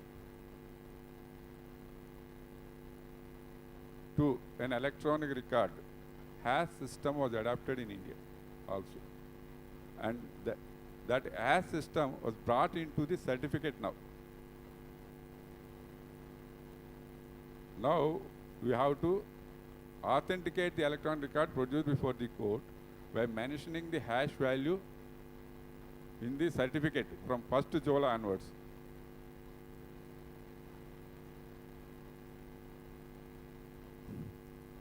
Okay, fine, sir. Because already 11:37. I'll close with just one thing.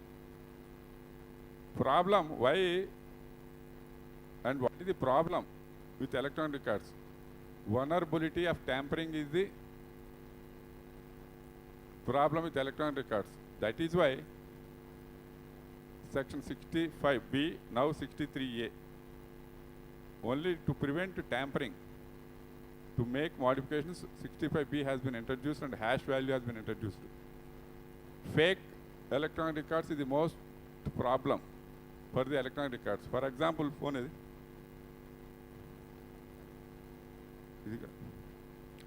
T.S. Royal garu.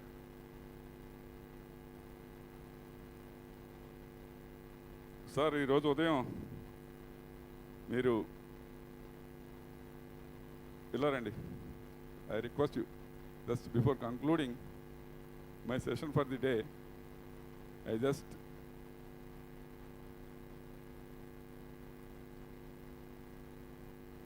Sir me number ఈరోజే కదా నేను add చేశాను వాట్సాప్లో. ఇంతవరకు మీ number లేదు నా దగ్గర. మీరు నాతో వాట్సాప్లో మాట్లాడారా? ఇది చదవండి. ఈరోజు మార్నింగ్ మీరు నాతో మాట్లాడారు వాట్సాప్లో. ఏముంది చదవండి.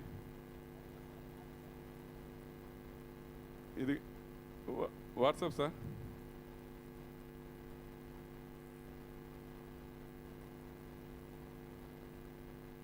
మార్నింగ్ ఈ నెంబర్ నోట్ చేసుకున్నా. మార్నింగ్ వల్లే వాట్సాప్లో అయినా కనెక్ట్ అయ్యారు నాకు. కానీ మీ ఇద్దరే మాట్లాడుకోవాలి. I have created a WhatsApp record. నేను ఇది తీసుకుంటా, ప్రింట్అవుట్ 63 సర్టిఫికేట్ ఇస్తా. Now you understand your self.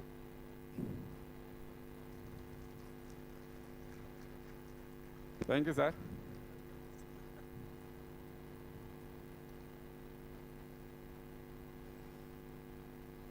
ఇంకా టైం ఉంటే I would have discuss with forensics. Cyber forensics means it's not the question of law ఒకటే కాదు. I'm always advocates that law is only one part, but advocates must know the other side of the cyber forensics means ఇప్పుడు ఇది fake అని ఉంది కదా, ఇది ఏ విధంగా fake, social media మెసేజ్ని ఫేక్ అని ఎలా తెలుసుకోవాలి, ఈమెయిల్స్ ఫేక్ అని ఎలా తెలుసుకోవాలి, సిడిఆర్స్ ఇన్ఫర్మేషన్ ఎలా రీడ్ చేయాలి, సీసీటీవీలు ఇన్ఫర్మేషన్ ఎలా రీడ్ చేయాలి, అవి ఫేకా జెన్యూన్ అన్నది మనం ప్రైమఫేసీగా మన ఎండ్లో మనం ఎలా తెలుసుకోగలుగుతాం. Of course expert opinion is different thing, but at least ప్రైమఫేసీగా మనం ఎలాగా అనేది this is a different world. Next time అవకాశం వచ్చినప్పుడు ఆ వరల్డ్ గురించి మాట్లాడుకుందాం sir. Thank you all.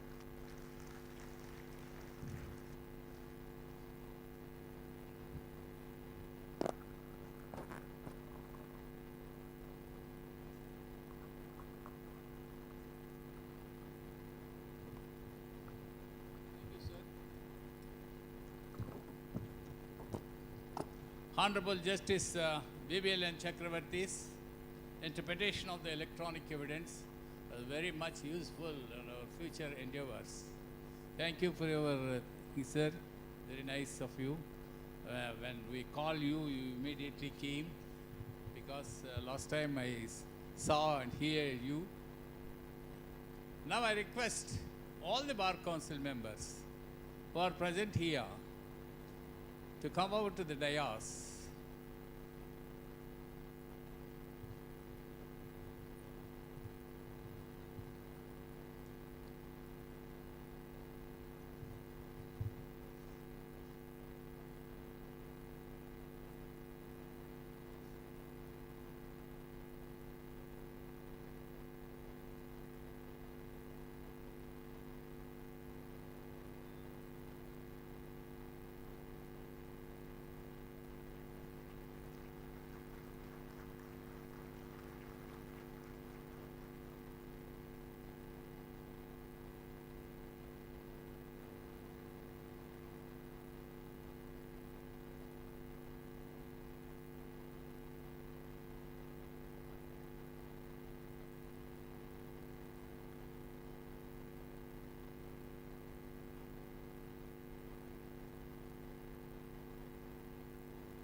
I request the guest of honor, Sri Baikash Ranjan Bhattacharya Garu, senior advocate from Calcutta High Court, to come to the dais and adore the chair.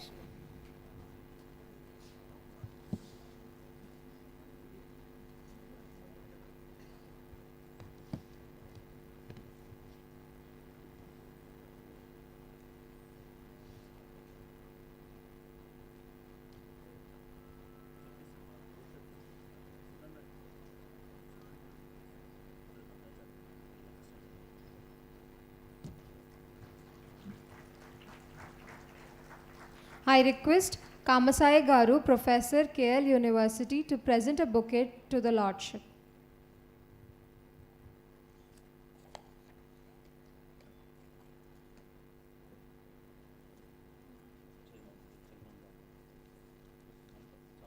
I request the Chairman of the Bar Council of Andhra Pradesh, Sri N. Dwarkanatha Reddy Garu, to preside over the session.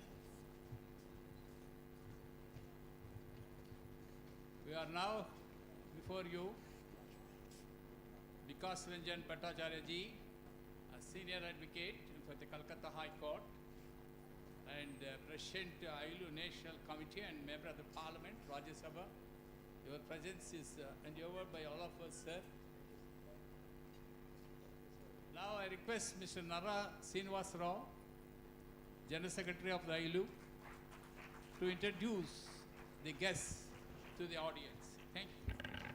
It's a privilege for me to introduce our leader, national leader, Sri Vikas Ranjan Bhattacharya ji, born on 27th November 1951 in West Bengal. Basically, a leading practitioner, very proficient in English as well as the subject.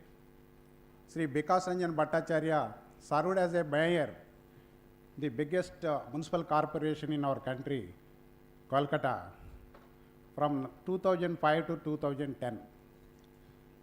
He practiced on various branches of law in Calcutta High Court, not only in Calcutta High Court, but also so many high courts in India.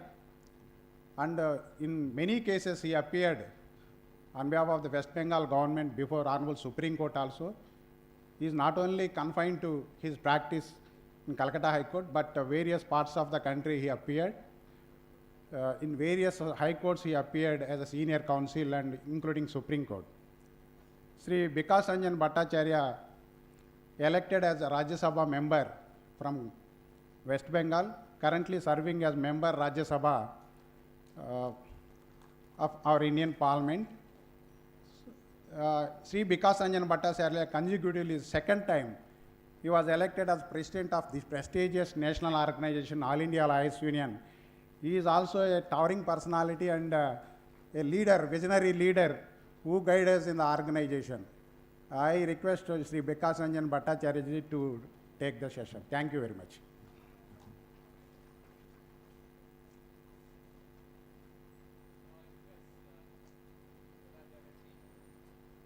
To address the gathering on constitutional goals and the role of advocates.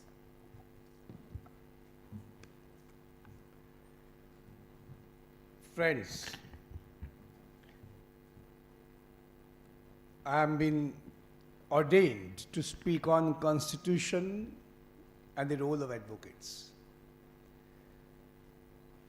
First thing which we have to perceive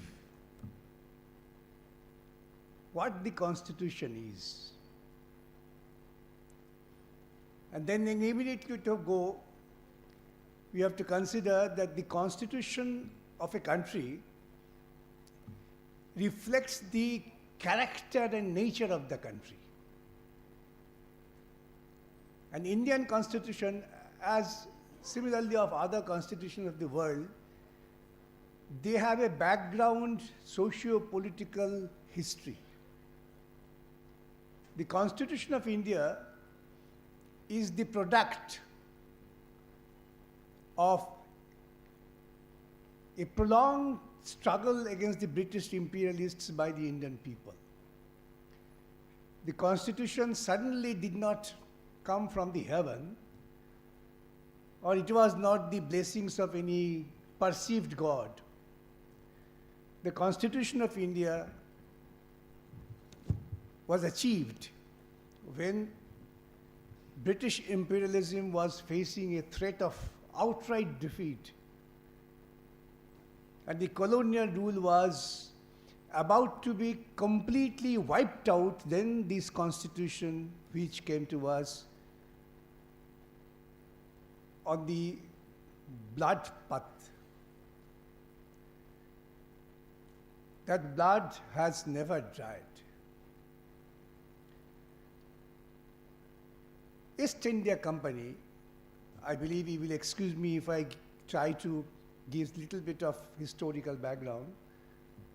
History is fact.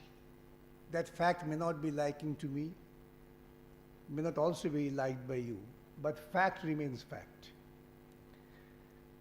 East India Company is a British company, was a British company. They traveled to India to do business. Why? Because India had huge natural resources. This part of the world has huge natural resources because of its geographical condition. And another very important resource was human resources. The Indian skilled labor, which is the product of Indus civilization, they had drawn attraction of traders throughout the world. Not only the British, the Portuguese, the Scandinavians and all, but not. The British started business, started exploiting at some point of time. The Kisans of this country, or the artisans of this country, the weavers of this country, who had shown their excellence, and that excellence was reaping benefit for the capitalists, they revolted. That was described as Sepoy Mutiny. 1857, the first war of independence. That's the way the historians of the world has described it. This Sepoy Mutiny, in fact, to my reading, was the mutiny of the Kisans. The Sepoys are ordinarily drawn from the Kisans family. When they appreciated that they are being exploited, which they could visualize objectively, it was not necessary to teach them, you see, by X minus Y, they are getting Z profits, we are being exploited. No. They felt from their own first-hand experience, the ground realities, that they are being exploited.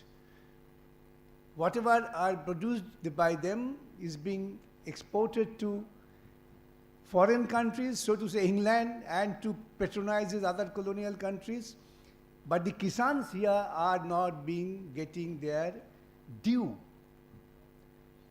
They revolted. That revolt was a revolt of unity of Indian people, cutting across religious consideration. British historians wanted to depict it, that this was not really the revolt against the exploitation, but this was a revolt based on religious sentiment.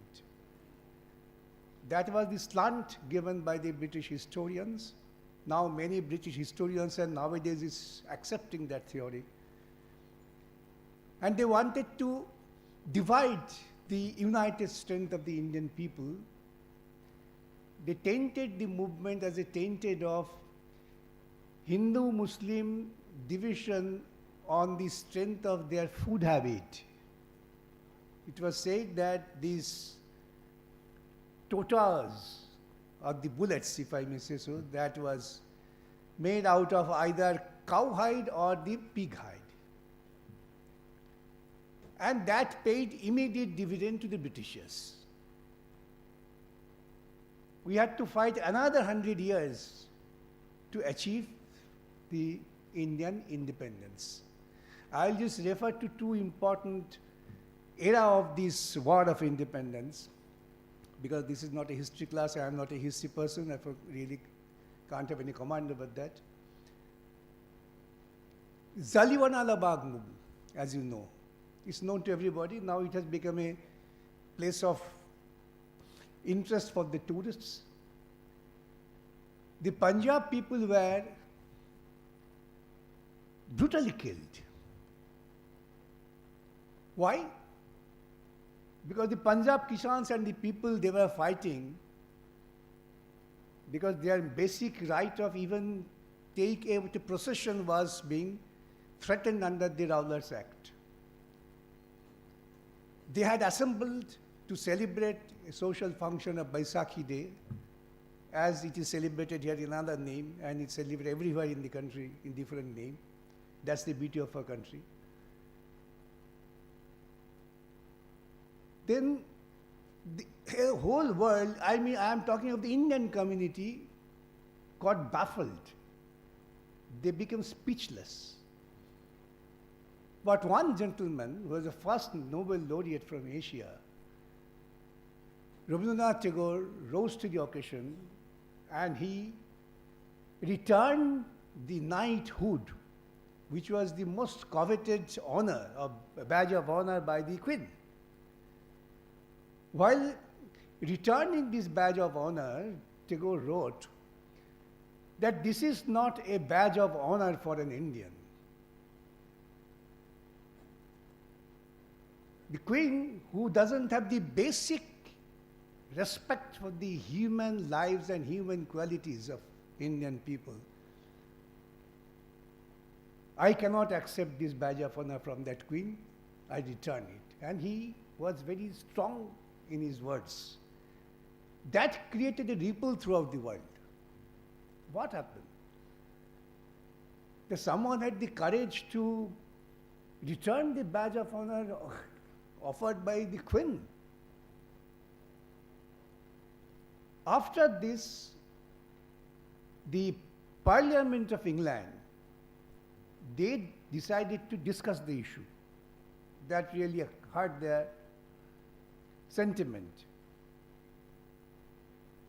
The General Dower was summoned before the Parliament. He was asked. He said, with all contempt, that I am really happy. Instead of feeling shame, instead of feeling indignant, I am happy. And I would have killed much more had my ammunitions not been exhausted. The killing of Indian people is the only way you can govern them. Again, the whole world started thinking, is this the civilized administration run by the Queen? Then a young boy from Punjab, a 19 years young man, Bhagat Singh, he threw a bomb during the session of Parliament. He was arrested. He was asked. He said, I am a Marxist. I don't want to kill anybody with bomb. Then why did you do it? I wanted to arouse the sentiment and conscience of the people of the world as well as of the India. Indian people are sleeping. They cannot appreciate what is going on. They were happy with the British rule, giving them some morsel here and there, laying down railway lines, laying down big roads, and giving us the idea of worldly development of India. All these things were done.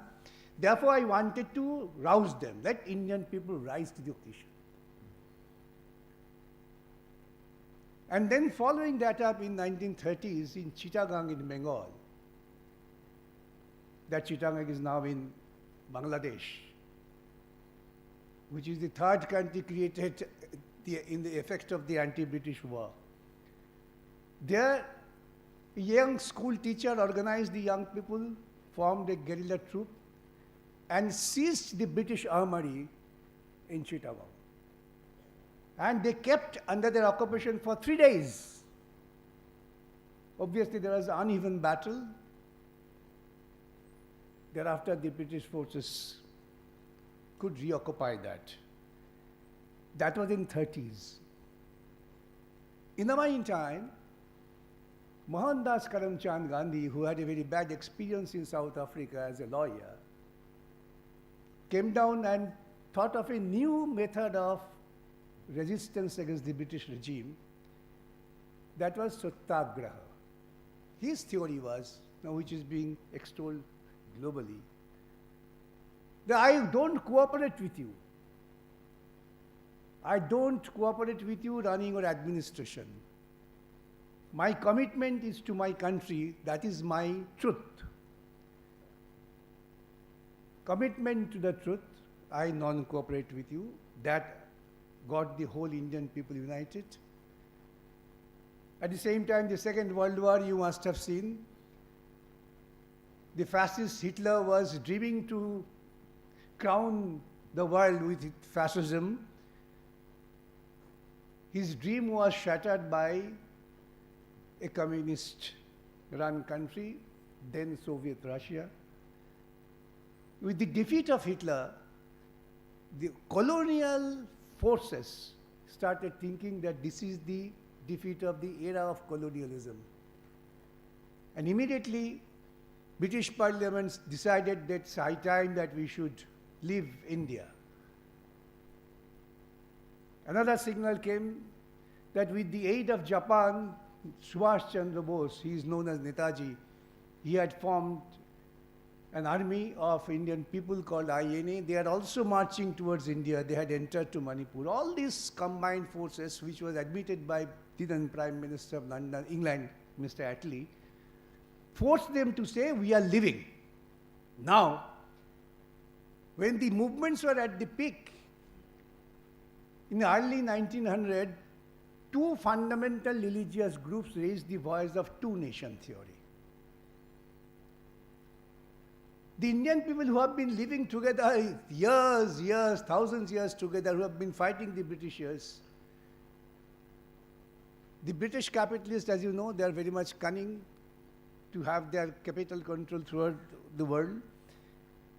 They also fanned it, and ultimately India faced a very unfortunate division of power. One theocratic state, they said, we believe in theology, we believe in our religion, therefore we cannot stay with others, we will go. In that background, the Indian leaders were discussing that we have to take over power, how to rule the country. This is the genesis of Indian Constitution. Because we have already been ruled. Throughout the centuries, we are ruled by others. Now we have to rule. How to rule? Therefore, a constituent assembly was constituted, drawing people from different corners of life. All are very highly intellectual people. And they had decided to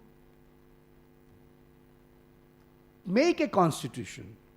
Now, what would be the constitution?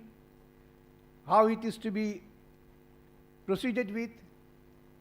To be very brief, I shall read out from the objective resolution first, which was moved by Pandit Jawaharlal Nehru, a lawyer. Pandit Jawaharlal Nehru's objective resolution is a very important document, which was the foundation of discussion of constitution making. In the objective resolution, I will not read the entire thing, it's huge. I will just place before you to give you the factual assistance, what has happened and what was the resolution, and only trying to show that this is not out of my imagination. These are all documented. Everybody of you are lawyer or must be related to the law or the social science. If you have the opportunity, please go through the constitutional debates of the Constitution Assembly.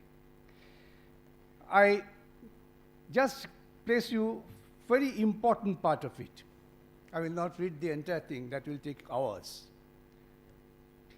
He says, well, I trust that it is in that solemn spirit that we too are meeting here, and that we too, whether we meet in this chamber or other chambers, or in the fields or in the marketplace, will go on meeting and continue our work till we have finished it. Then my mind goes back to a more recent revolution, which gave rise to a new type of state, the revolution that took place in Russia, and out of which has arisen in the Union the Soviet Socialist Republics, another mighty country which is playing a tremendous part in the world. Not only a mighty country, but for us in India. Why was he referring to Soviet Russia? He says, not only a mighty country, but for us in India, a neighboring country. I just skip over a few other lines, it's not that relevant. Then if you say too much, it encroaches on the functions of those who are going to draw up a constitution.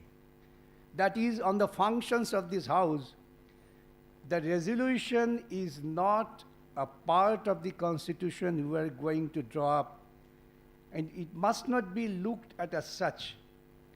The house has perfect freedom to draw up the constitution, and when others come into the house, they will have perfect freedom too to fashion that constitution.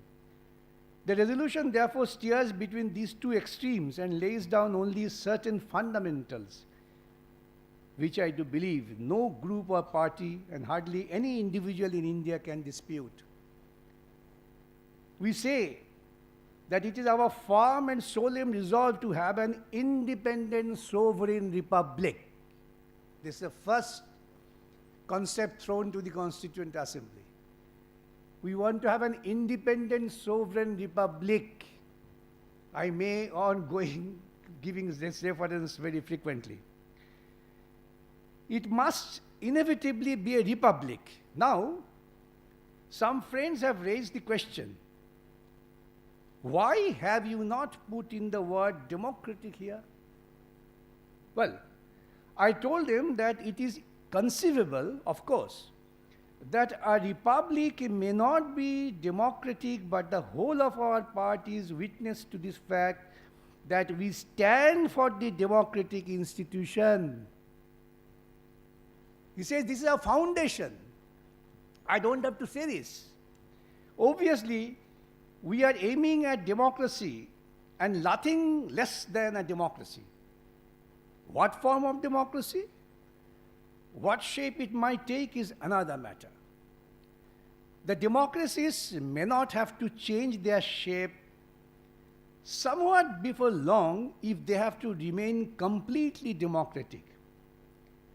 We are not going just to copy. I hope a certain democratic procedure or an institution of a so-called democratic country, we may improve upon it. In any event, I will read it here very slowly. In any event, whatever system of government we may establish here must fit in with the temper of our people and be acceptable to them. We stand for democracy. It will be for this house to determine what shape to give to that democracy. The fullest democracy, I hope the house will notice that in this resolution, although we have not used the word democratic because we thought it is obvious that the word republic contains that word, and we did not want to use unnecessary words and redundant words, but we have done something much more than using the word. We have given the content of democracy in this resolution, and not only the content of democracy, but the content, if I may say so, of economic democracy. Therefore, the perception of the objective resolution which was moved by Pandit Jawaharlal Nehru was that we will run a sovereign democratic republic. The foundation is economic democracy. I am not reading much out of that. Now, another interesting part I have to place before you. When this issue was being discussed on the basis of this resolution, then many voices came. The voices of that it should be a Hindu state because this is a Hindu populous country. Others said, no, this should be not a religious state. There are many more Muslims who are still in India. They continue to remain in India. They didn't want to go to the Holy Sthan.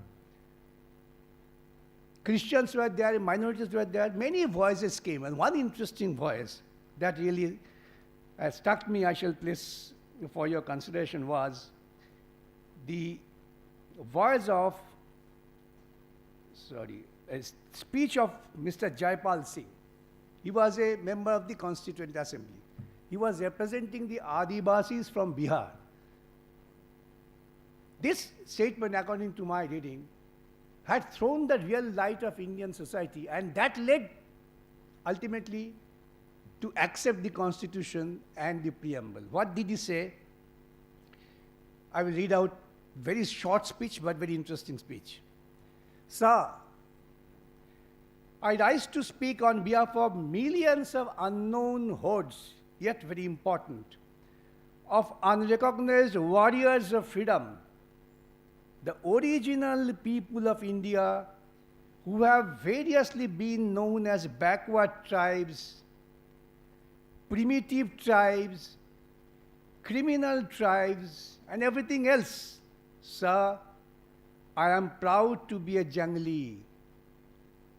Adivasis of this country, they were termed by different character by the British imperialists that he was referring to. Then he says, I am proud to be a Jangli.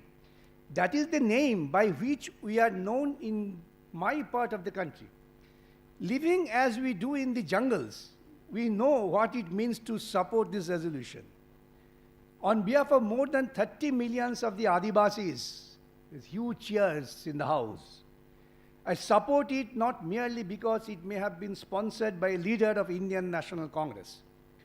I support it because it is a resolution which gives expression to sentiments that throb in every heart in this country. I have no quarrel with the word of this resolution at all. As a Jangli, as an Adivasi, I am not expected to understand the legal intricacies of the resolution, but my common sense tells me, the common sense of my people tells me that every one of us should march in that road of freedom and fight together. Sir, if there is any group of Indian people that has been shabbily treated, it's my people. They have been disgracefully treated, neglected for the last 6,000 years. The history of India's valley civilization, a child of which I am, shows quite clearly that it is the newcomers. This is very important, particularly in the present context of the Indian society and the views of certain political dispensations. I read it. The history of the India's value civilization, a child of which I am, shows quite clearly that it is the newcomers. Most of you here are intruders, as far as I am concerned. It is the newcomers who have driven away my people from the Indus Valley to the jungle fastness. The resolution is not going to teach Adivasis democracy. You cannot teach democracy to the tribal people. You have to learn democratic ways from them. They are the most democratic people on earth. Therefore, the Indian soil, the Adivasis, they were telling that we are the most democratic people, we are the Adivasis. You all are intruders. Adivasis, he said, we don't have any religion. That he said, went on speaking further, I'm not pressing that. Now, well, these discussions were there. Then ultimately the constitution was drafted, adopted. And what was the basic adoption? That is reflected in the preamble of the constitution. Now, we have decided to have a democratic sovereign republic. And ultimately, the economic democracy is the foundation on which discussions are going on. Therefore, the Constitution ultimately boils down, gives its essence. Preamble is the essence of the Constitution. Supreme Court repeatedly says this is soul of the Constitution. And what does the Constitution wanted to achieve? The preamble says that we the people of India. Consider many voices are coming and going. Ultimately, Adivasi is giving a threat. We are the original land, we are the original belongings of the country. We don't have any religion. We all, you are intruders. We belong to the Indus civilization. Therefore, ultimately, the resolution comes, we the people of India. No barrier of class, caste, creed, religion, color, race, nothing. We the people of India give unto ourselves. The Constitution was given to us by the Indian people, no one else. And what is the target? Target, it is said that we want to perceive and achieve political justice, economic justice, and social justice. This is the trinity on which we live. But how to achieve this justice, economic, political, and social? It can only be done if you have liberty of thought and expression. Liberty, not freedom. Why this question, liberty, came, that was also discussed. The freedom is my birthright. A baby when born, he cries, that is his freedom to protest. But the question is, will he have the liberty? If the powerful, the rulers, does not permit you to cry, what would happen? That's why the Constitution makers chosen the word liberty instead of freedom.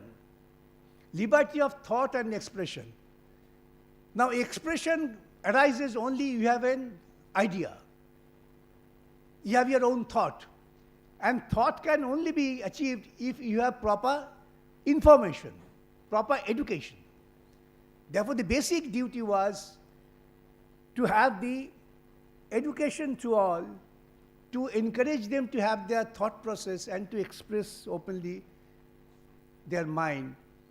And to ensure that, you have to ensure fraternity. You have to ensure liberty of faith. You have to ensure liberty of religion. You have to ensure liberty of ideas, language, expression.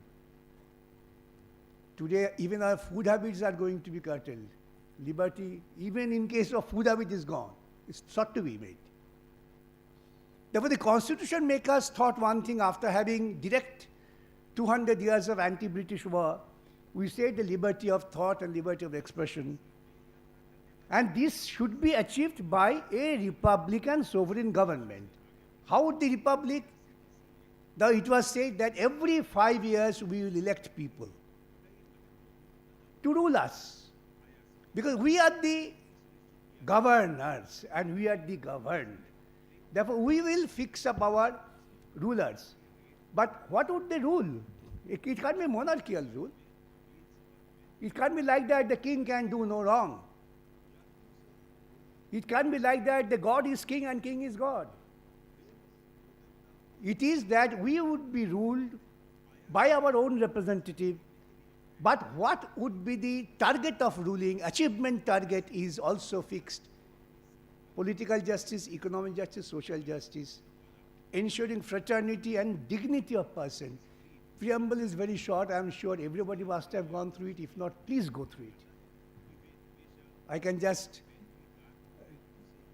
quote from Justice Krishna Iyer. Once he said in a particular seminar that I would only say, my fellow brothers, read the preamble once, read twice, read thrice, read 100 times. Then you will get what the Constitution thought of and what was achieved and what is to be attained. in this background, Ambedkar, who was the final drafting authority, he said, we are going into the new era of contradiction. Because political justice is given. One person, one vote, one value.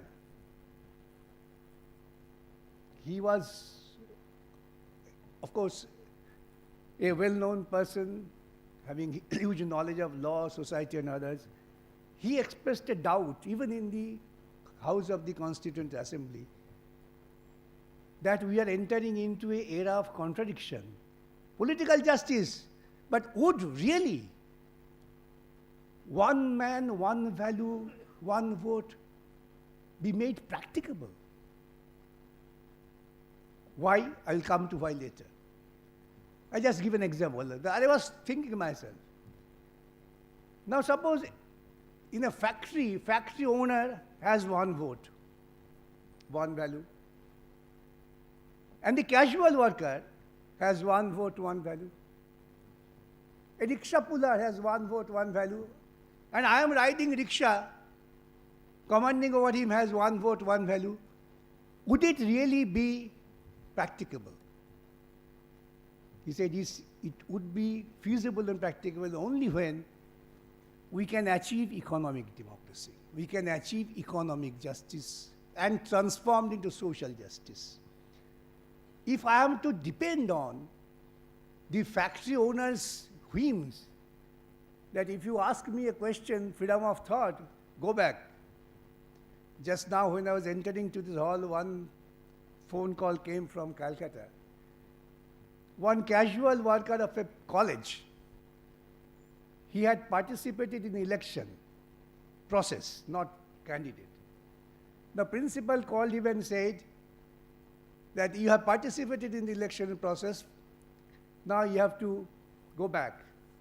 He said, why sir, I have done nothing wrong so far my job is concerned. He said, nothing doing, it's my desire, it's my power. You were a temporary worker, you go back. Now this gentleman will have to surrender before the authority. Save my job, sir. Tell me what to do. And whatever that person says, you are forced to follow that. Therefore, the political justice would ultimately lead us to an era of contradiction unless we can achieve economic justice. That's why the Indian Constitution, in its directive principles of state policy, apart from the fundamental rights, speaks of economic justice and removal of economic disparity. Now this preamble, I am just diverting, this preamble that we have to achieve these three important parts, and the limb, who will make me moving to that, is my independent thought, my expression. I can say, yes, you are the king, but I think you are naked. The king cannot say, you can't say I am naked. Even if I am naked, you have to accept it, no. Therefore, this preamble ultimately leads us to the functional part of the Constitution. Constitution is not the law, but Constitution is the source of law. We are sovereign. Sovereign means people can take their own decision. We are sovereign means no external force can interfere in our own decision running the country. But we are not sovereign to the extent of being a monarch. Our powers are limited, controlled by the Constitution. Constitution are fixed of what is to be done. Constitution ensures fundamental rights, right to equality. Freedom of expression is a part of fundamental right. Freedom of movement. Police can't come and say, yes, Mr. X, you can't go beyond this particular limit. There's no Lakshman Rekha. Indian Constitution doesn't give any Lakshman Rekha for anyone. Everybody has every right to move freely. These fundamental rights, the Constitution made it enforceable. And to make it enforceable, this is the functional part of the Constitution. The Constitution created constitutional courts. We had the civil courts, we had the criminal courts, we had many other tribunals probably. But to enforce the constitutional rights, the Constitution created constitutional courts. And Article 32 is a part of the fundamental right. That means you have the fundamental right to get justice. Your justice doesn't depend on the whims of the king or whims of the Qazi. Your justice is to depend on your constitutional right. Therefore, the Constitution made provision of enforcing of the constitutional rights, these are fundamental rights, which is Article 32. The Constitution also thought of. The fundamental rights, very well, Supreme Court will ensure under Article 32, but there are many other rights which would arise from the actions of the state authorities. There, at the state level, Article 226 gives you a particular forum of constitutional rights and other rights as well. Therefore, justice delivery system becomes one of the inalienable part of the enforcement of the Constitution and constitutional rights. You make a law, yes. You have a majority, you can make a law. But the question is, does that law runs with the constitutional principle? Can you say that, I have a right, I can make a law, that I will make no enforcement of rule of law or right to equality?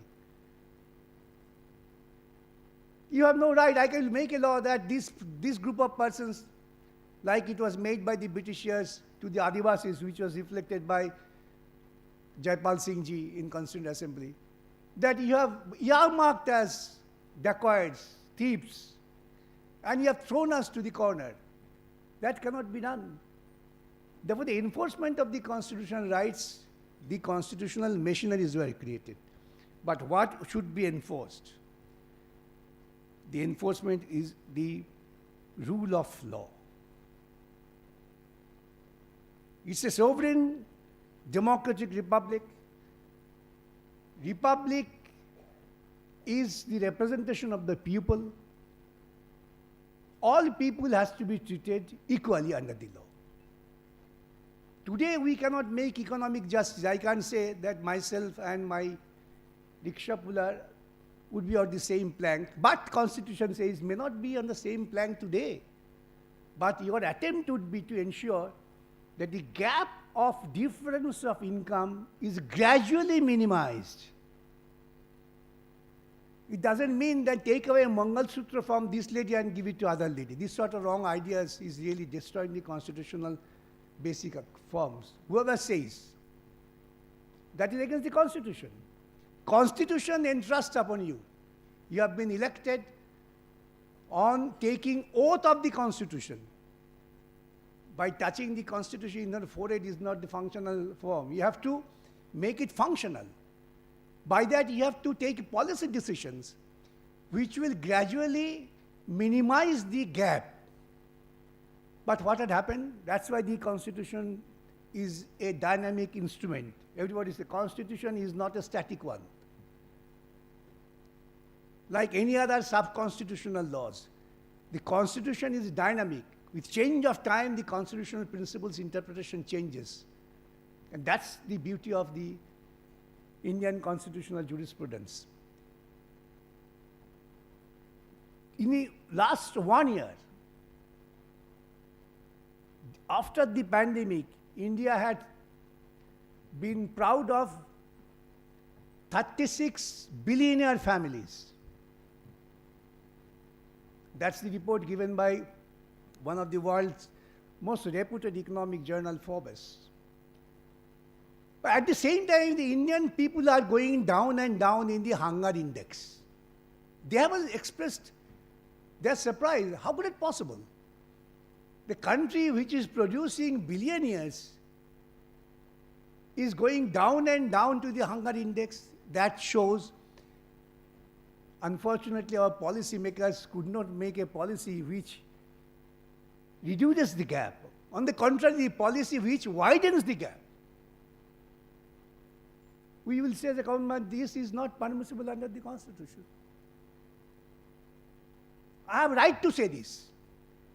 And if you have a right to say this, after 10, 15 years, you will be,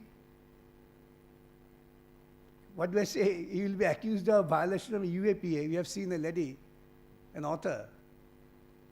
She has been inflicted with UAPA after 10 years of a speech which she had delivered.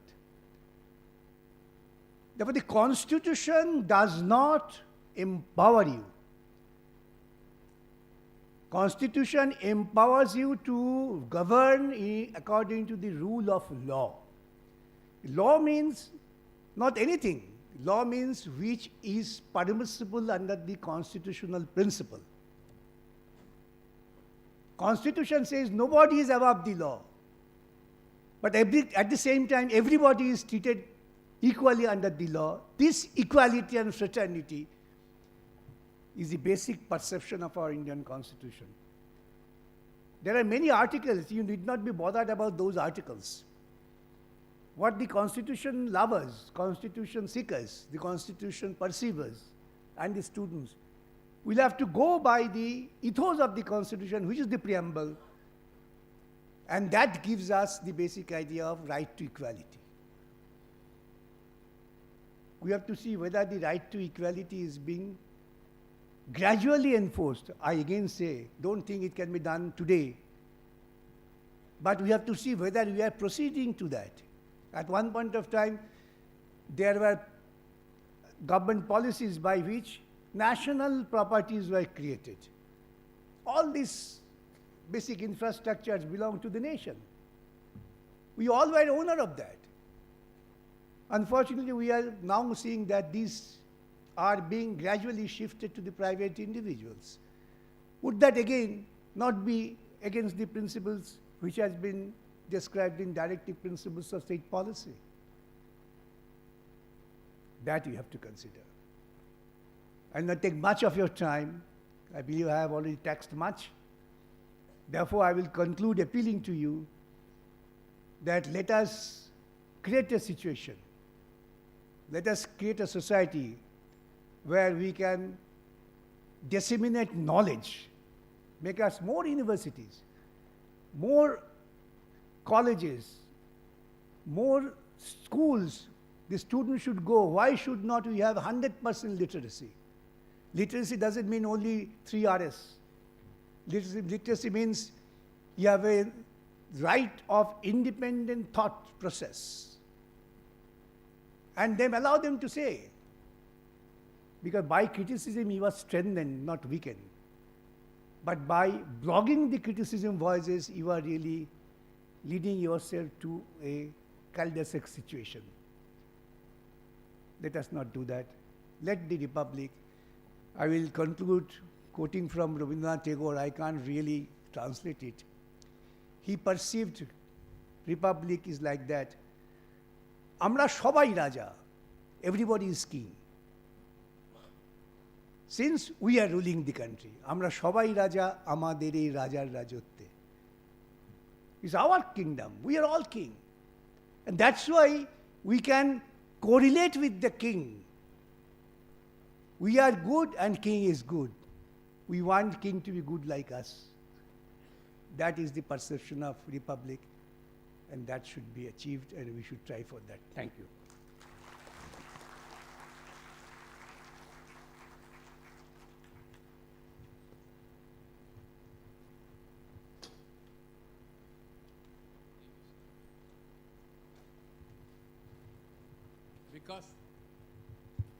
Vikas Ranjan Bhattacharya ji's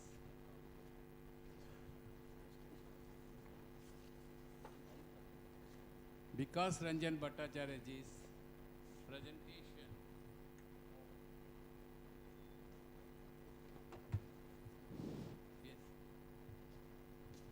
Vikas Ranjan Bhattacharya's presentation of the Constitution of India with the role of advocate. Now, you go into the depth of this interpretation. What is the depth of the speaker's interpretation of this Constitution of India and the role of advocate? It's not the question of the written Constitution of India. It's until the Constitution of India the word and deed goes to the poor people, to the common man, to the downtrodden, then alone the aspirations of the constitutional writers will be in view of the freedom struggle against the British tyranny.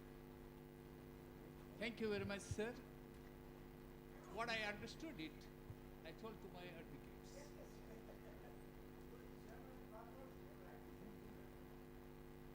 Apart from that, we have to take into consideration, particularly young advocates. I request young advocates. The synopsis of, no doubt he speaks about Constitution of India, but he speaks about the heart of a common man, the heart of poor, the heart of downtrodden, the heart of Girijans, and many of the people, those who has not taken the fruits of democracy. So, my dear young advocates, share some of your views with the common people. Fight for the justice of common people also, along with your professional deeds. Thank you very much. Now I request, With the permission of the chairman, one small announcement. Now there is no tea break. There will be another session. After completion of that session, we will have a tea break and then have a validatory session so that we can complete the entire program before the lunch. thank you. Now, felicitations to our guests. I request Mr. Rajendra Prasad Ji, the working president of ILU. ILU means All India Lawyers Union National Committee, and Nara Srinivas Rao, the secretary ILU AP unit, and Sampar Srinivas Rao, the vice president ILU, and Mr. Comrade Madhav Rao, general secretary of ILU, to come over to the dais.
I request the guest of honor, Sri M.V. Durga Prasad Garu, Advocate, High Court of Andhra Pradesh, to come to the dais and adore the chair.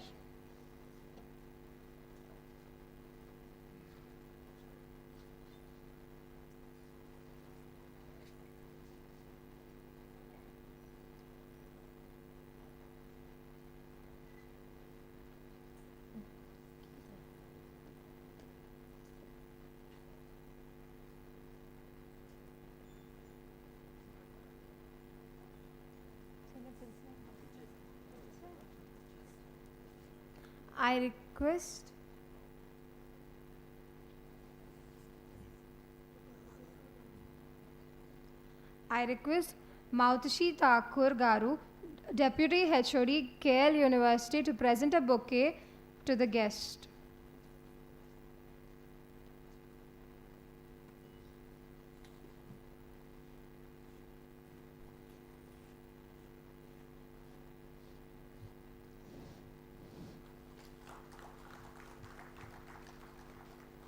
I request the Chairman of the Bar Council, Sri N. Dwarkanatha Reddy Garu, to preside over the session. I request now Mr. M.V. Durga Prasad, Advocate High Court of Andhra Pradesh, to interpret and speak about immovable properties and the documentation and whatever he feels it necessary for our advocates also. Thank you.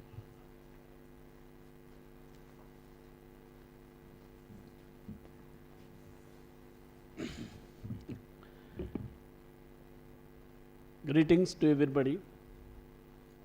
The, the topic given to me, as I have seen now, is the property laws and documentation, immovable properties and documentation. And the time is 30 minutes, less than 30 minutes. I'll have to finish at 1:50. So, the documentation with regard to immovable properties. This is the topic. The immovable properties are considered to be the real property, and the title to immovable property, that the title is the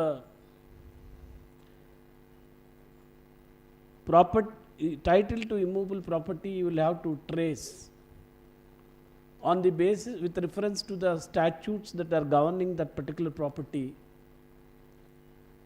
and all the factors that are required to be considered for deciding the title. For the purpose of knowing the title, you will have to know the law and also the source of law.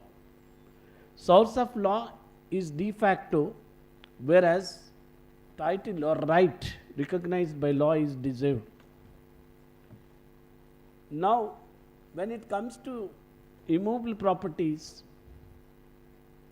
the land, you will have to know for the laws, the source of title and the law applicable to it. If it is an agricultural land, you should know what is the source. The source of title, if it is you should know the land tenures and the law relating to the land tenure. What is the nature of the property, the land? Whether it is a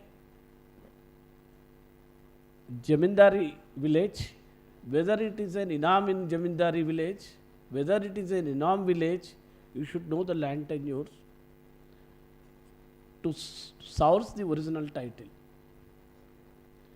And unless you know it, you will not be able to know the correct source of title and whether the title which of the person who is trying to sell or convey the property had correct defective title or proper title. Similarly, if this is the source of title. The next one is the record relating to the title, the land records. We have land records. The land records prepared after survey and survey records, the entries incorporated in the land revenue records and updated every year. So far as the title, the law of title in this country is concerned, we had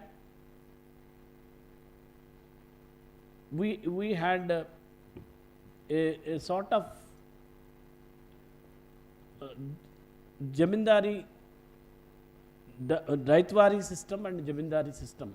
So, and the Raitwari is those lands which are directly held by the right, revenue payable to the state.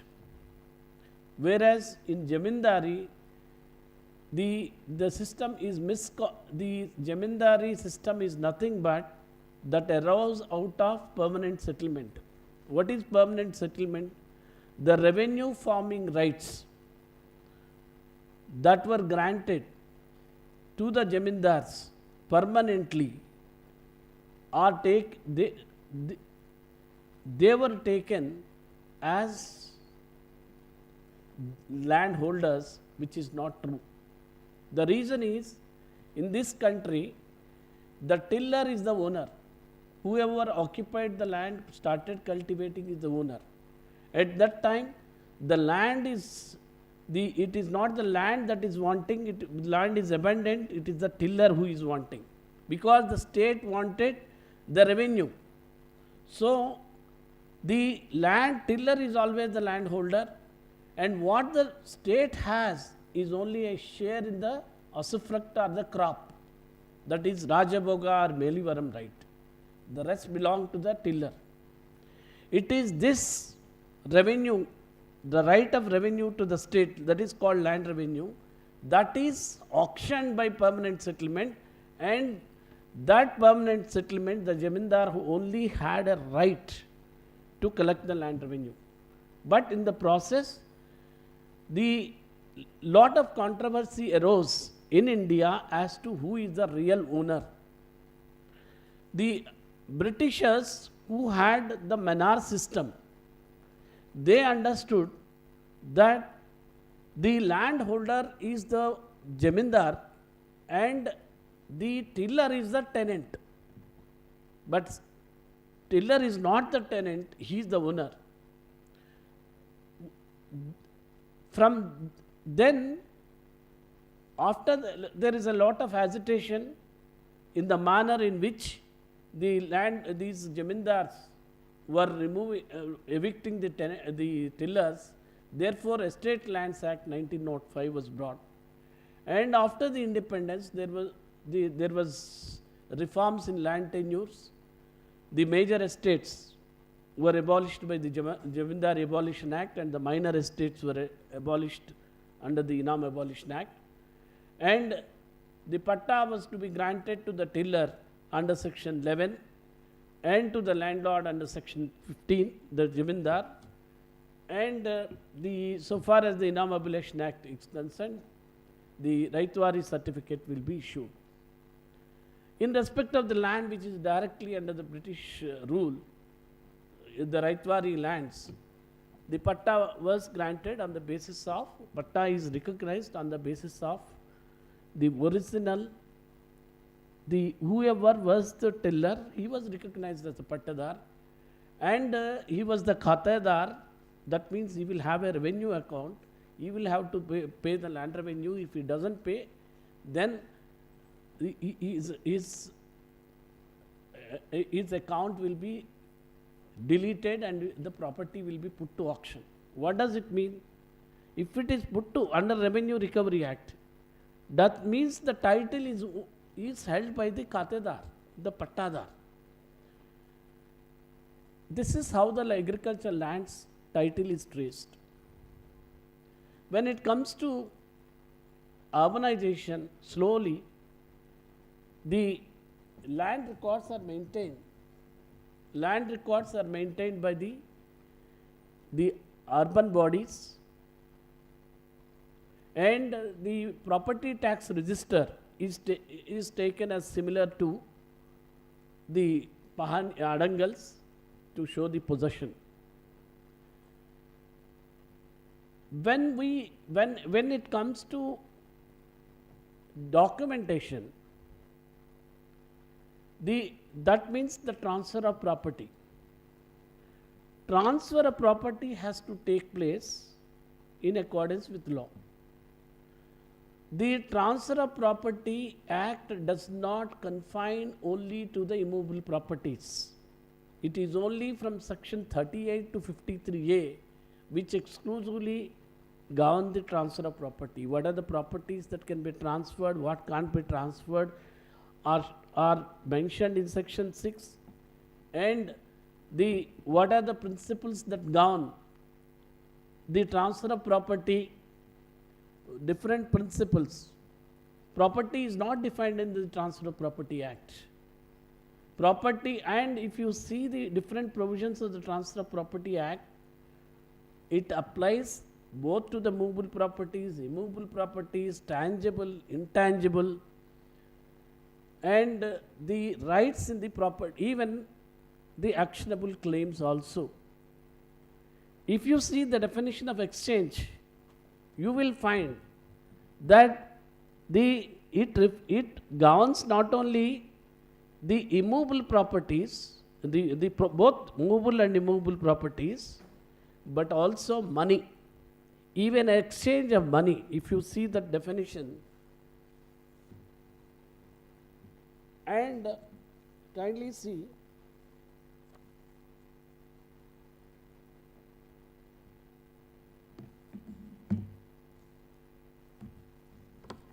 the definition of exchange, 118, when two persons mutually transfer the ownership of one thing, for the ownership of another, it's not land, it can be anything. Neither thing or both things being money only, the transaction is called exchange.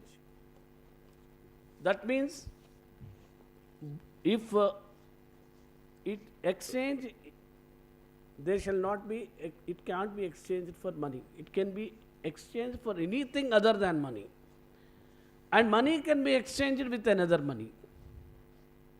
So exchange can be of any property, of anything. And if you see 121, you will know. On exchange of money, each party thereby warrants the genuineness of money given to him. That means neither of them should be, it is like this.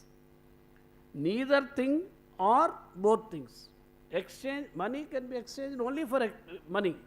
Other things, anything. You can exchange an immovable property with movable property with immovable property, or an intangible property, anything. But when it comes to money, it has to be money for money only, for an exchange. And when you see the definition of sale under section 54, you will clearly find sale, mortgage, and lease. These three provisions relate to only immovable properties. And when you see the definition of definition of sale under 54, sale is a transfer of ownership in exchange for a price paid or promised, or part paid or part promised. So only if it is for exchange of a price, that is money, it is sale. Otherwise, it doesn't come under sale, but it comes under exchange, and it will be governed under conveyance. It falls under Article 20 of the schedule of the Stamp Act. Sale how made? Such transfer in case of tangible immovable property of the value of 100 rupees or upwards, or in case of reversion or other intangible thing, can be made by a registered instrument. It says the procedure in what manner these can be done. The transfer of, the sale of tangible movable property, that is what is visible, and intangible right in the immovable property, what is not visible, what cannot be seen. So, a sale under section 54 covers not only the immovable property, but any right in the immovable property, tangible or intangible. These rights, any right you want to transfer any one right, you know ownership is a bundle of rights, and you want to convey the entire ownership, but subject to certain conditions, certain limitations. Then it is sale. You have the right to enjoy the property and transfer that right of enjoyment, it is lease. You have a right to sell the property, and you want to transfer the right to sell that property or transfer the property to secure a debt, that is mortgage. You create a right in favor of somebody, right of way, or right to let the water or pass some other drainage water or rain water. All these are easementary rights. That, no doubt that easements we have a separate enactment, but it is also a right that is being transferred. Now, when we come to the documentation part, we have to see that there are certain restrictions And in case of immovable properties, Transfer of Property Act, you all know, governs only the transactions inter vivos between two living persons. If it is not a transfer between living persons, that is Succession Act which governs. So the principles subject to which a property can be transferred are similar, whether it is between living persons or from non-living persons. The provisions relating to the principles of perpetuity, right to rule against perpetuity and other rules which we find in the Transfer of Property Act, the conditions, precedent condition, vesting factors, all these are similar provisions are there in the Succession Act also. Therefore, what I want to emphasize here is the same principles you will have to keep in mind while you are drafting a will. And will contains, the Succession Act contains many other provisions relating to the will, which we don't find in the Transfer of Property Act. And when the will gets defeated on account of the subsequent death of if the legatee dies before the testator, the will becomes cancelled. There are several other provisions which we need to keep in mind while drafting the will. And another factor we need to keep is every transfer of immovable property need not be in writing. Section 9 of the Transfer of Property Act clearly declares that unless the law requires a particular transaction should be in writing, it can be oral. So all oral transfers are permissible unless the law says otherwise. The rule is oral transfers are permissible. Exception is they should be, the law must say otherwise. What are the oral transfers permissible? The greatest example is partition. Partition happens when the co-owners are either, joint tenancy and tenancy is in common. Either joint property or the legal heirs inherit the property, they are co-owners. 2 or 3 purchasers come together and purchase the property, they are co-owners. And the way they have to, the joint property becomes a separate property is by way of partition. And in such case, what happens? The transfer happens, a particular property that is allotted to a particular sharer becomes his absolute property. The transfer takes place. Such a partition can be oral. And the release or relinquishment is another factor, is another transfer which can be oral, because there is no law which says a release or relinquishment has to be in writing. But this is, once the writing takes place, if you want to put it in writing, then there are 2 other acts which apply. What are those? The Stamp Act. It is a taxation on the document, a fiscal enactment, but it has got certain disqualifications if it is not properly stamped or it is not stamped at all. Therefore, when you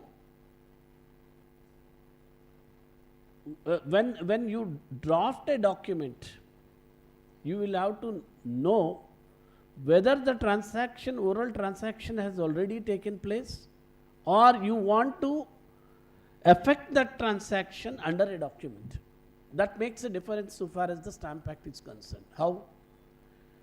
An instrument is every document does not, is not, every document is not liable to stamp duty unless that document is an instrument under the Act, under the Stamp Act, and it is chargeable under Schedule 1A, so far as the state is concerned. That is the why, because there is Schedule 1, which is part of the Central Act, but under the Constitution, though the stamp duty is in the concurrent list, so far as the rates of the stamp duty are concerned, it is in the state list and also in the central list. Central list, that is list 1 of the Schedule 7 of the Constitution, only contains it is the union which has the power to regulate the rates of stamp duty so far as the promissory note exchange of bill of exchange is concerned. All other are governed by the state list. That is the reason why the states have the power to regulate the rates of the stamp duty. They have their own independent schedule, Schedule 1A, each of the state. So therefore, except bill of exchange and promissory note, these all other documents which are mentioned in the Schedule 1A are liable to stamp duty in the manner shown in the schedule. So, if a particular document requires stamp duty or not, it has to be an instrument and it should be mentioned in the schedule. When it comes to a document which is not an instrument, under which the transaction is not affected, the rights and liabilities of the parties are not created under the document, then it doesn't require a stamp duty. So, a memorandum of past partition was not considered to be liable for stamp duty for a long time, till legislative intervention was made by an amendment in 1996, where the instrument of partition, the definition of partition is amended by adding the words instrument of includes a memorandum of past partition.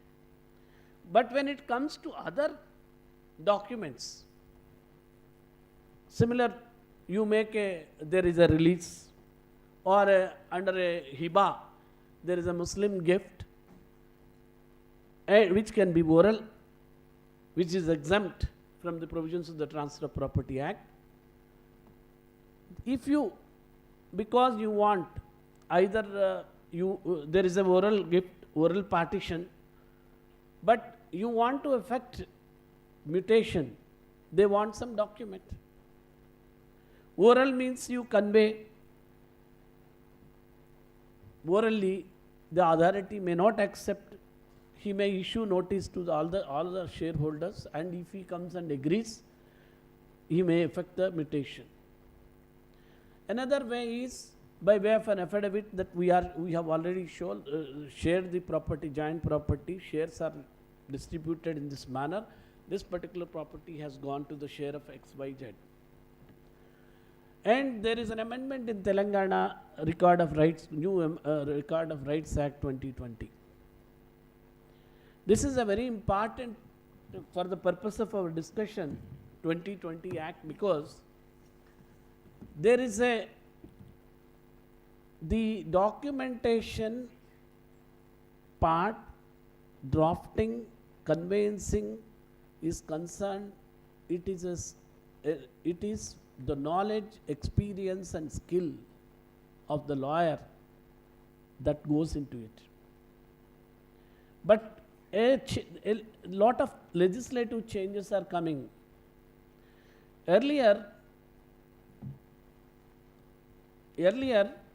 there was lot of freedom so far as the drafting is concerned.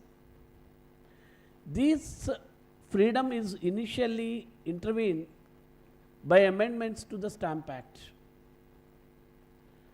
They in the name of leakage to the revenue or loopholes in the Act, amendments came to be passed from time to time.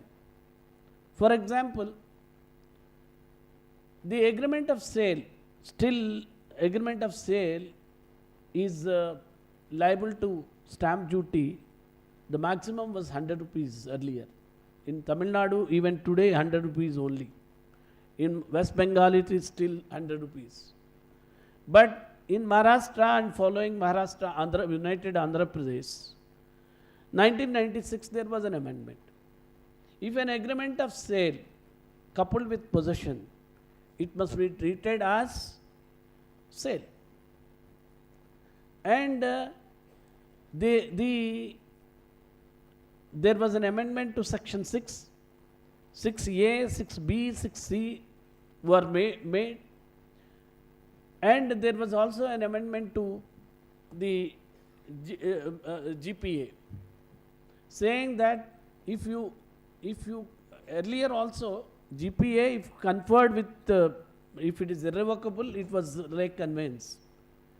Now, on account of the urbanization, the rulers, they thought that more and more revenue can be derived by taxing those instruments which are commercial in nature in the real estate. So these developers, they have not purchased it for the purpose of cultivation or keeping it. They develop the land, and the developed products, whether it is flat or a plot or independent house, it has to be sold. It is for, and therefore they don't want to pay the entire duty on the, they don't require a sale deed. They were taking only GPAs, or some people agreement come GPA. The government thought this agreement of sale come GPA should be taxed. Section 6B, Article 6B of the Stamp Act,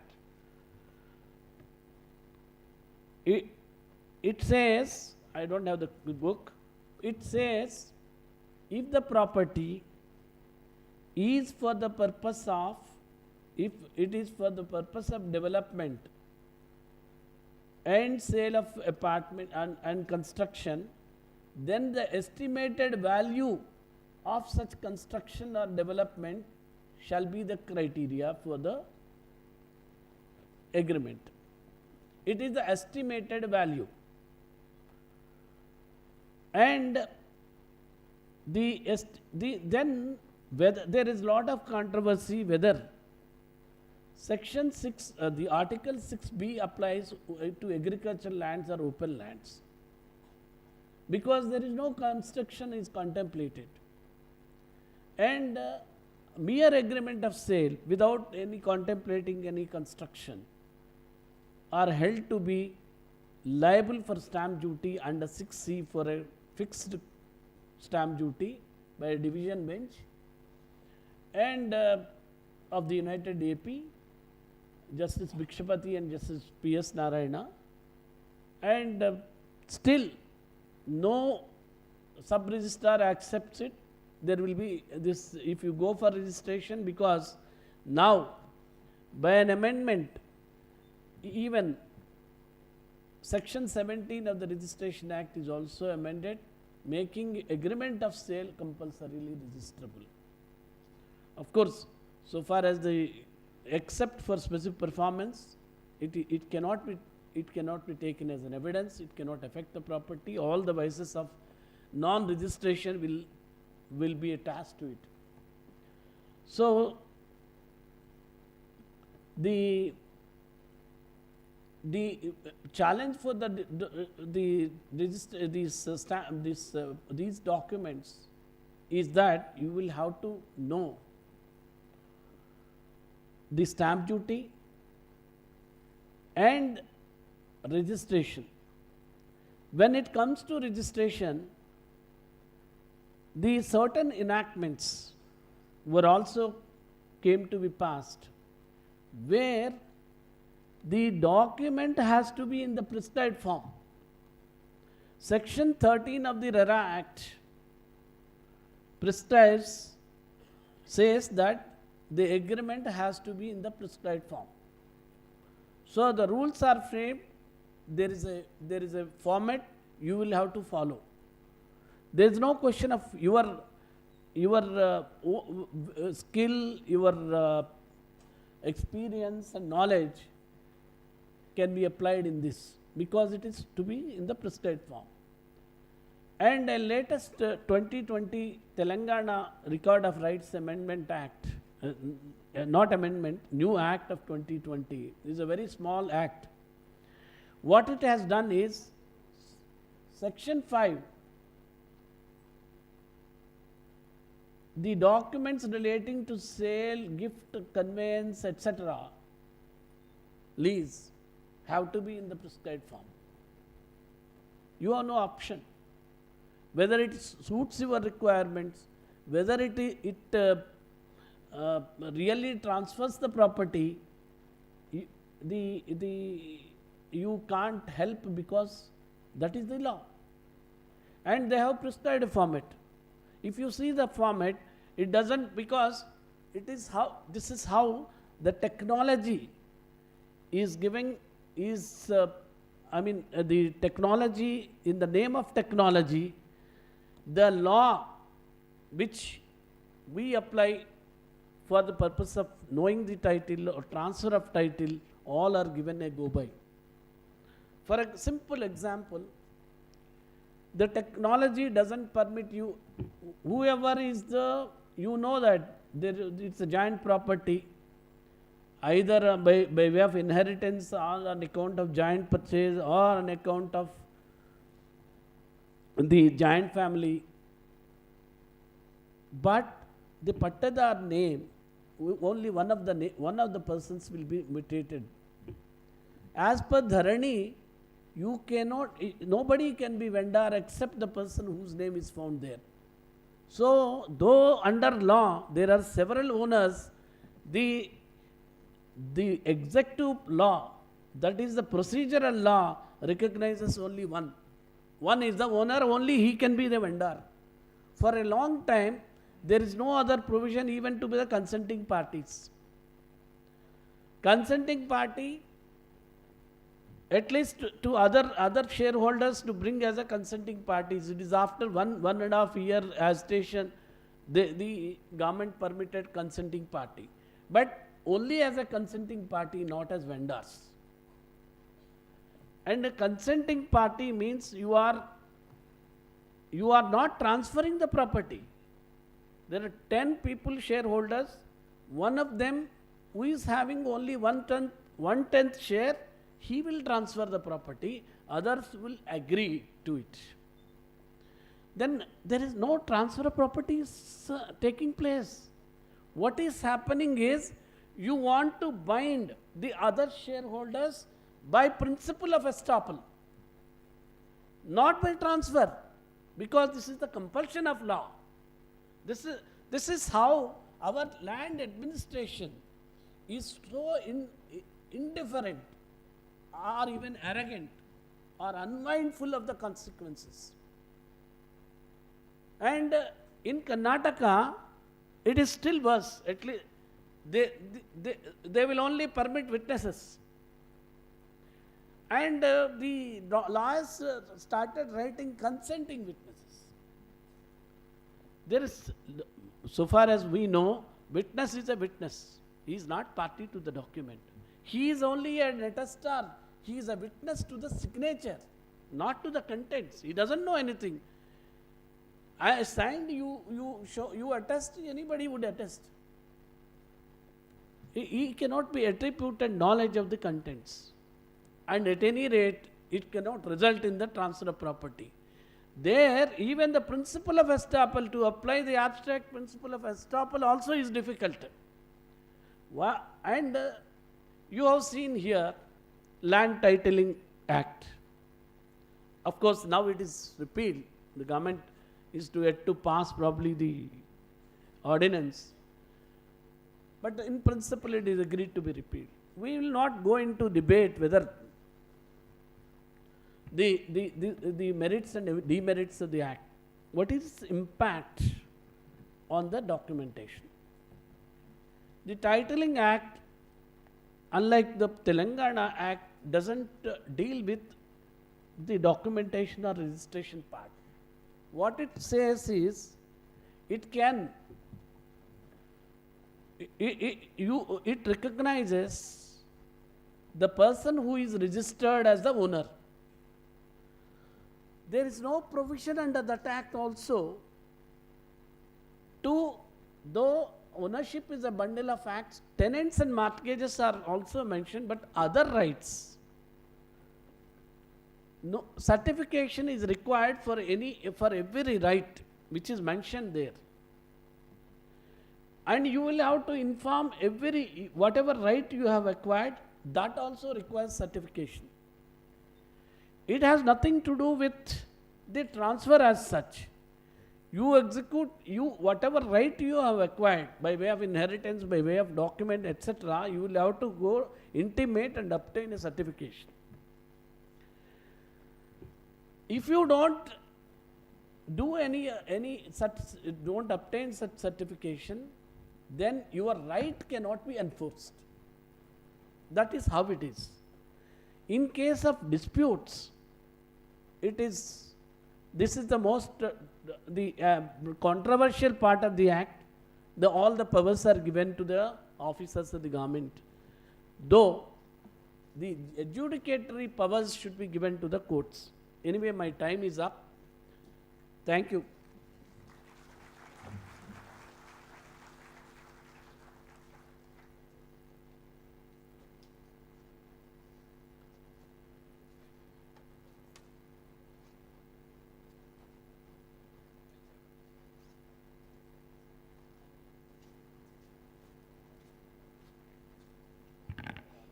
Thank you, Durga Prasad Garu. In fact, we should have utilized his time, but time is up. There will be announcement. There will be already chief guest of the valedictory function arrived in the campus. Some of the members requested whether the certificates can be given through the chief guest and other dignitaries on the dais. It all depends upon the availability of the time. Have a quick tea break. We will have small tea break for 10 minutes. We will reassemble after 10 minutes. If the time is available, we will explore that possibility. Please come quickly so that we can proceed with the next program, which is very important program, and conclude the complete program.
We are commencing shortly.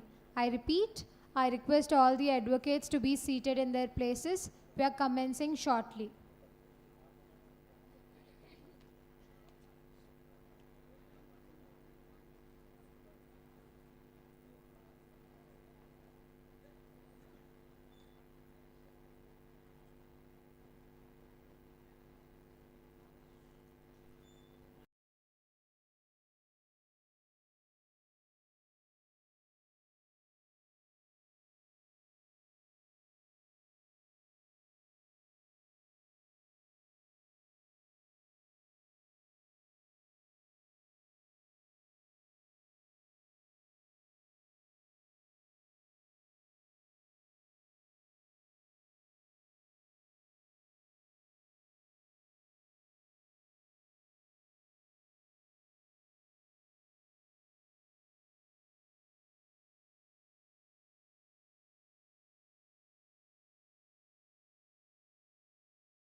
I request Lavanya, fourth year student from KL Law College, to perform a dance, a classical dance.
శివని వేదనగా వని వేదనగా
వ్యోమకేశ నిను హిమగిరి వరసుత ప్రేమ పాశమున పిలువంగా యోగి వేష నీ మనసున కలగద రాగలేశమైన హే మహేశ నీ భయద పదాహతి దైత్య శోషణము జరుపంగా భోగి భూష భువనాళిని నిలుపవ అభయ ముద్రలోన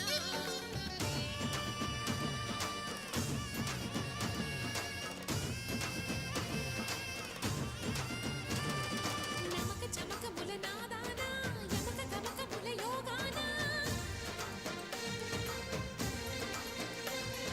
పలుకుతున్న తాళాన ప్రణవనాద ప్రథమనాద శృతి వినరా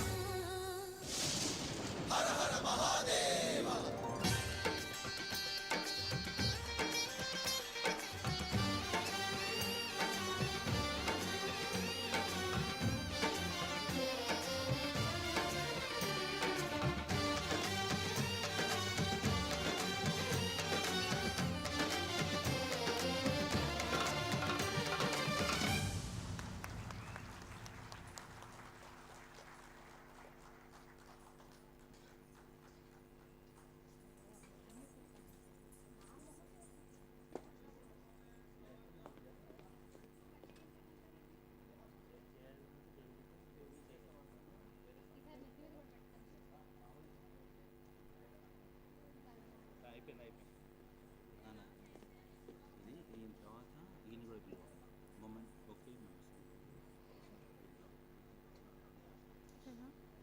ఒక 2 నిమిషాలు సెట్ చేయి.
స్టార్ట్ అమ్మా మీరు వదులు ప్లీజ్ స్టార్ట్ దీని తర్వాత చక్రవర్తి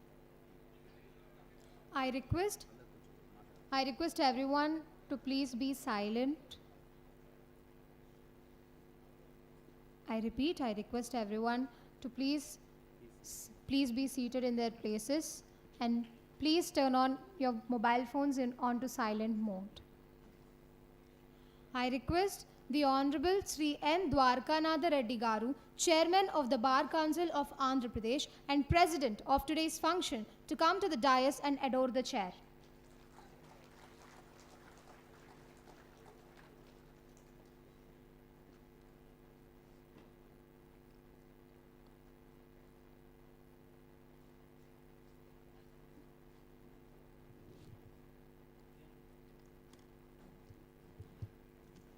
Prashant Kumar Mishra Garu, enrolled as an advocate on September 4, 1987. He practiced law in District Court at Raigarh, High Court of Madhya Pradesh at Jabalpur, and High Court of Chhattisgarh at Bilaspur, and dealt with civil, criminal, and writ branches of law. He was designated as a senior advocate by High Court of Chhattisgarh in January 2005. He had been chairman of Chhattisgarh State Bar Council. He was appointed member of the Rule-Making Committee of High Court of Chhattisgarh. He had been Chancellor's nominee in the Executive Council of Guru Ghasidas University, Bilaspur. He was associated with Hidayatullah National Law University, Raipur, as its ex officio member in the Executive Council. He served as Additional Advocate General for the state of Chhattisgarh from June 26, 2004 to August 31, 2007, and thereafter as Advocate General for the state from September 1, 2007 till elevation. He was elevated as a judge of High Court of Chhattisgarh on 10th of December 2009. He was acting Chief Justice of High Court of Chhattisgarh from 1st June 2021 to 11th October 2021. He was appointed as Chief Justice of High Court of Andhra Pradesh and assumed on 13th October 2021. He was elevated as Judge of the Supreme Court of India on May 19, 2023. I request the Chief Guest of Valedictory Session, Honorable Sri Justice Prashant Kumar Mishra Garu, Judge of the Supreme Court of India, to come to the dais and adore the chair.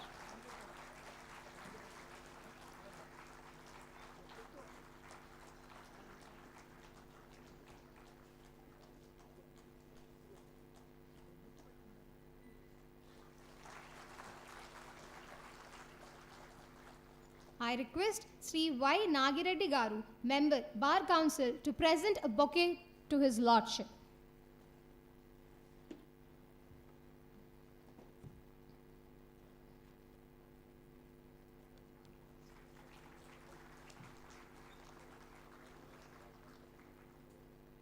I now request Honorable Sri Justice B.V. L.N. Chakravarti Garu, Judge, High Court of Andhra Pradesh, to come to the dais and adore the chair.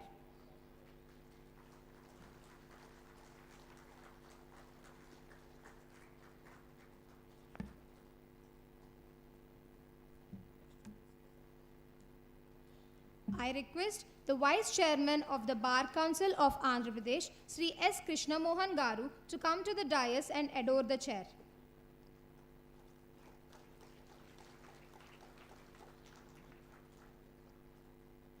I request Member of the Bar Council of Andhra Pradesh and President of the AP High Court Advocates Association, Sri K. Chidambaram Garu, to come to the dais and adore the chair.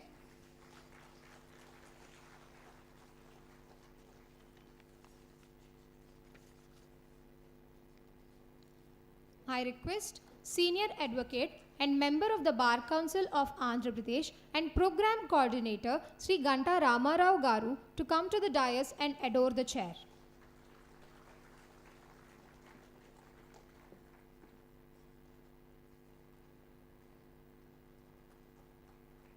I request Dr. K. I. Pavan Kumar Garu, Principal, Law College, KLEF University, to come to the dais and adore the chair.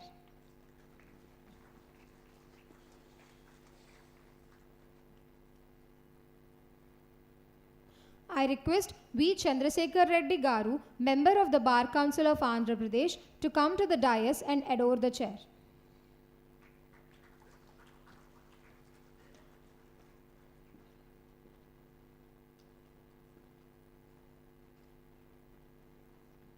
I request S. Brahmananda Reddy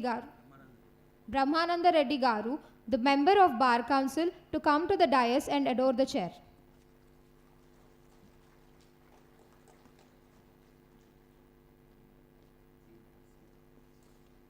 I request P. Narsinga Rao Garu, member of Bar Council, to come to the dais and adore the chair.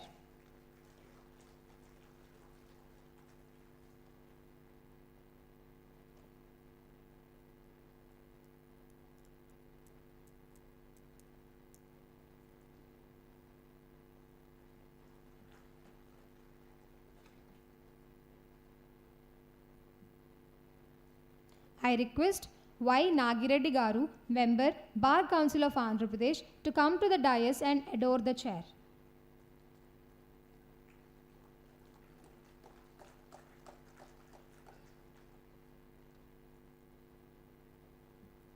I request Sunkara Rajendra Prasad Garu, member of AP Bar Council, to come to the dais and adore the chair.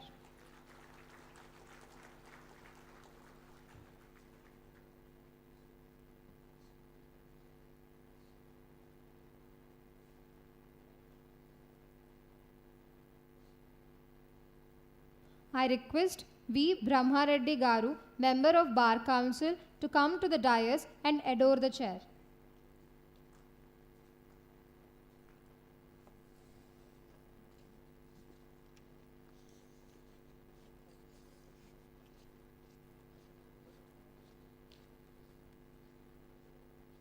I request the chairman of the Bar Council of Andhra Pradesh, also today's president, to preside over the session.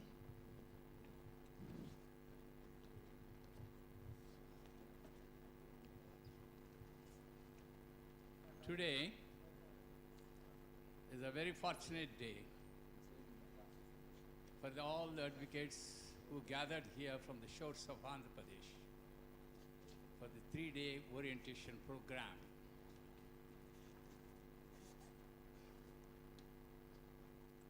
I welcome the Supreme Court Judge Prashant Kumar Mishra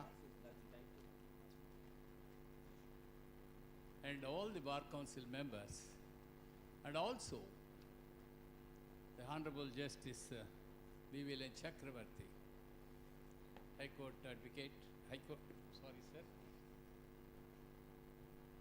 Justice, Judge of the High Court, and also the Principal of Law College, and all the members, Pavan Kumar.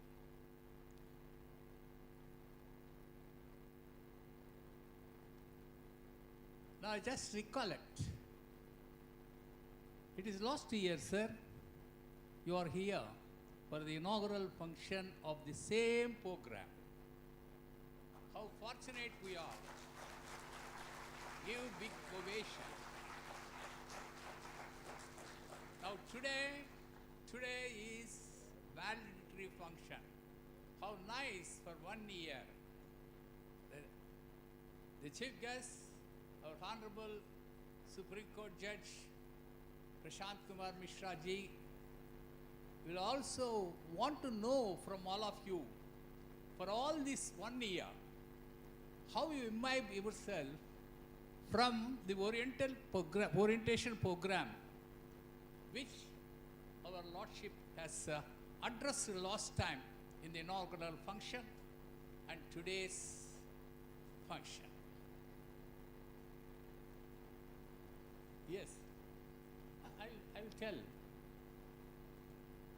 When last time, when the inaugural function was addressed by our Lord Justice Prashant Kumar Sinha ji, he was the Chief Justice of Andhra Pradesh. After the meeting, a very good news we received from the Delhi sir, that you are elevated as the Supreme Court judge, not for the sake of the advocates, sir, for the sake of the entire humanity, for the sake of the poor people, for the people of the downtrodden, and for also to see the rights of the constitutional things has to be protected by the Supreme Court. I hope, sir, we are very happy that under your golden hands, this, whatever I say and whatever our advocates say, you are doing very best and accepting our invitation in spite of the summer vacation. So, many of our High Court judges is unable to come to our orientation program because of summer vacation. But in spite of it, summer vacation, the Lordship has to present here with a love and affection, not only on the Bar Council, but also on the state of Andhra Pradesh. Your footprints is still in the judicial field of Andhra Pradesh, sir, everywhere, from Tirupati to Srikakulam, from Srikakulam to Kuppam, Kuppam to Tada, and other places also. How fortunate we are. And particularly Bar Council of Andhra Pradesh is very fortunate because he was the chairman of the Bar Council of Chhattisgarh. That means he is a part of our hearts, sir. Thank you very much. This is the time. It's already 1:45. I don't want to say more than that. I welcome you, sir, for this program, orientation program. And I hope, sir, as I am an elderly man, may God bless you with all happiness. Lord Venkateshwara bless you with us. Thank you.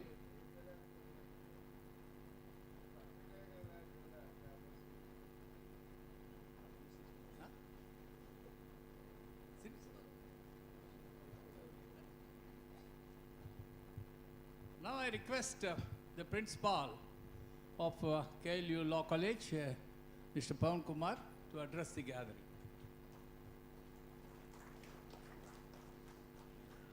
Thank you very much for this opportunity. Indeed, College of Law, it's pleased to organize, KL University pleased to organize such a wonderful event. I have seen in the morning while serving the breakfast, sharing the ideas with some of the participants. They are enthralled to come again to this campus and participate in this kind of event whenever Andhra Pradesh Bar Council is willing to organize.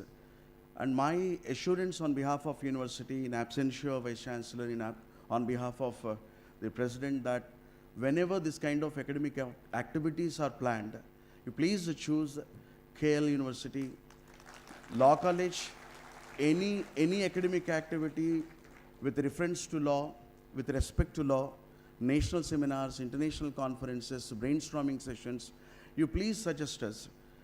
Human resources are available, infrastructural resources are available. Students, you see how dedicated they are, 24/7, they are at the beck of a call, they are available. So use the resources here, intellectual resources here, join hands with the College of Law. Rest assured, we are with you forever. Thank you all.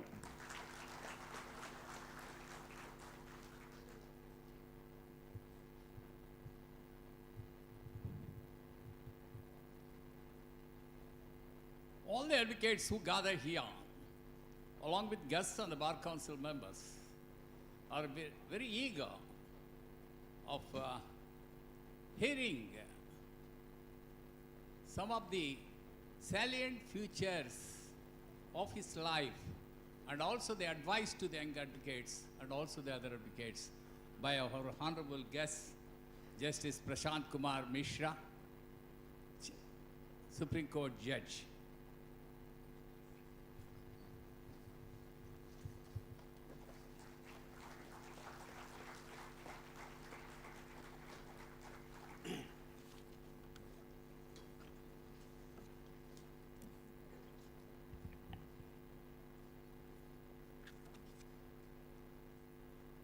My esteemed Brother Justice B.V.L.N. Chakravarti, Sri Dwarkanath Reddy, Chairman Bar Council of Andhra Pradesh, and a prolific speaker it seems. Sri, I missed that deliberately, since it's a different kind of gathering. Sri S. Krishnamohan, Vice Chairman of the State Bar Council, Sri K. Chidambaram, President AP High Court Bar Association. Since I am meeting him for the first time after his election, I congratulate him. Sri Ghanta Ramarao, Senior Advocate, the Program Coordinator and the former Chairman of the Bar Council. And he, along with Nagi Reddy, who initiated the entire event, connecting me to this valedictory function. Sri V. Chandrasekhar Reddy, Sri S. Brahmananda Reddy, Sri P. Narasingha Rao, Sri Sumkara Rajendra Rao, Sri V. Brahmanand Reddy, all respected members of the Bar Council. Sri Pawan Kumar, the maverick dynamic principal of the Law College here. A very good afternoon to all of you. And at the outset, I feel delighted, not only delighted but honored and privileged to be here again in this August House, in this auditorium, to deliver this valedictory lecture in this residential orientation program of 3 days. And it is, as it was put to you by the President, very rarely it happens that in the same program, almost same program, one would get the opportunity of inaugurating also and then being a part of the valedictory function also. I am fortunate to have that occasion with me. It started sometimes in first week of or last week of May, that Ghanta Ramarao called me and then Nagi Reddy called me back to back, saying that can you please inaugurate this second volume, of this orientation program. I was in a fix because I was holding my vacation court sitting from 3rd of June to 16th of June, that is today. Today also I was supposed to be in the Supreme Court, not holding the court sitting, but I was required to be in the station because that is the requirement of a judge, for a judge who is holding vacation sitting. But then I could not resist the temptation of an invitation, refusing an invitation or accepting whatever you may call, the temptation of going and coming amidst you once again. Then I spoke to Honorable Chief Justice of India, can you please spare me for one day? He said that there are other judges available in case of any urgency, emergency, other judges will be available. You please go and enjoy your association with the lawyers and the Bar Council of the Andhra Pradesh. And this is how I am here once again. This residential orientation program is one of its kind in the entire country. Orientation program happens in different bar council. Some would perform and complete the ritual of an orientation program in a one-day program or a half-day program, 1 or 2 lectures of any prominent speaker, dignitary. But I have not seen the residential orientation program elsewhere in any bar council lasting for 3 days. And that is unique with the Andhra Pradesh Bar Council. I must congratulate them for this endeavor, this hard work. You see, training of lawyers has become a lip service for the bar councils.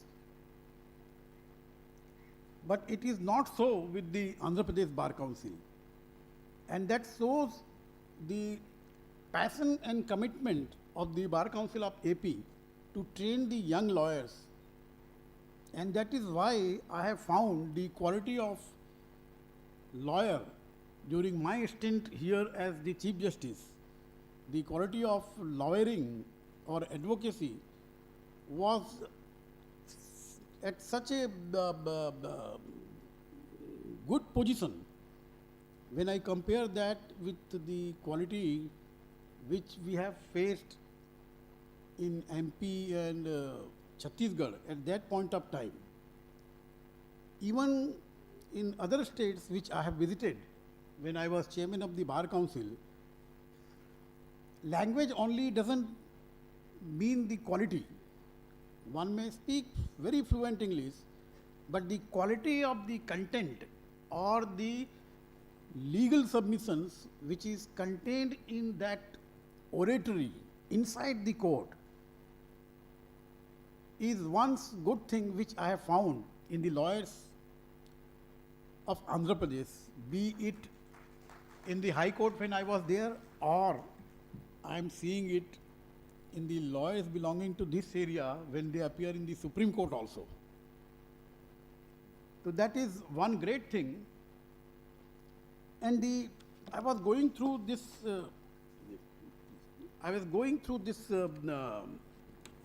Invite, the whole invite, and the topics which have been chosen. The topic starts from CPC with special reference to execution of decrees and orders. You see, the inaugural topic starts with execution,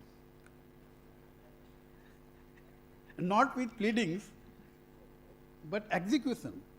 And I was thinking, why this inauguration has started with execution? But then I could connect it with the problem Indian judiciary or the Indian judicial system or the legal system is facing, because there is an old saying, we have found that in the judgments of Privy Council, that in India the litigation starts when the decree is put to execution. And it's a wisely thought inaugural address. Our problem starts when the man is armed with a decree. So that is one. Then the second topic of law leaves the lawyer's way. This is also a very apt topic. Law itself really is molded the way lawyers try to make it and shape it. Most of the time, we give a different trajectory to the law which is already laid down. The law which is already settled for decades is unsettled, not because of judges, but because of the lawyers who raise a new point and give a different dimension by way of interpretation, because the society is growing and the complications in the day-to-day life compels an individual, whether he is a litigant or he is a lawyer, to think the same problem in a different way. And when the same problem is put in a different way by way of different interpretation, the judge facing with the contemporary difficulties in applying the law which is settled decades ago, he is compelled to think that why can't we approach this problem in a new way? Because what happens, the lawyer's mind is such ingenious mind that when a law is settled in a particular way, they will find ways and means to overcome that problem by way of a settled law, and then a new set of pleadings will start to avoid application of that settled law, and the new set of pleadings in a new set of facts after decades would throw a new kind of interpretation. And there is why the second topic is also very apt, that it is lawyers who wishes to give a different picture or projection to the law of the land. And this new laws, this Nyaya Sanhita, all CRPC, IPC in the new avatar, that is really going to throw a big opportunity for all the lawyers. This kind of opportunity comes in not decades, it comes in centuries. In the previous century, the new laws were enacted, and now these three set of laws are given a new look. You see, though it may seem to be, on a cursory reading, it may seem to be the same wine or old wine in the new bottle, but it is not like that. It is not like that. There are so many. It is not the rearrangement of the provisions of law. There are much more into it. And I was just reading 2-3 days back, there was one news article in the Times of India. The Delhi police is developing an app to help roll out the new criminal laws. And it was an interesting reading. What they say that in the new app, the police officers will be able to upload whatever evidence he has collected during an investigation, whether it is in digital form or scientific evidence or oral evidence or the evidence of recovery, etc. All those will be uploaded in an app, and that app will monitor the investigation. And that app will reach, it is a instant reporting of the investigation to the higher authorities in the police. So there will be a check and monitoring of the investigation by the higher authorities. So it will no longer be at the mercy of the IO only. And if some complaint is made at the investigation level to the higher police officers, he is not required to call the IO to submit an explanation. The app will be available with the higher authorities. They will look into the particular FIR, and then things will be sorted out. Come July 1, and every lawyer would be interested in moving new application by applying the new provisions in the Indian Evidence Act or the CRPC. And it would be an interesting battle at the beginning. The Judicial Academy, the National Judicial Academy, is also gearing up.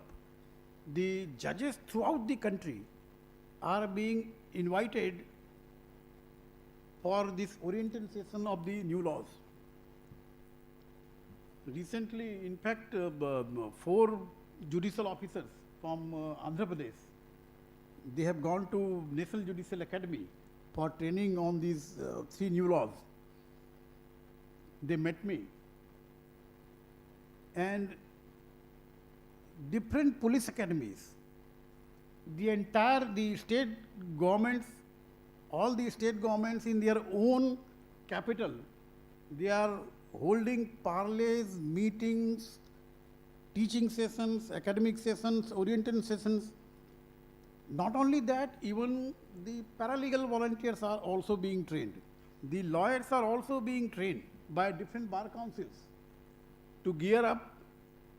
Because you see, if at the beginning the law is laid down incorrectly, then it will be difficult, because the wrong law would keep on applying for some years till it is corrected at the Supreme Court level or the High Court level. So the beginning of application of any new law or any new system is always very important phase in the lifeline of that particular system. So then comes the session of art of stress management in life. There was a saying when I was practicing that lawyers they are purchased by selling the headache of the client.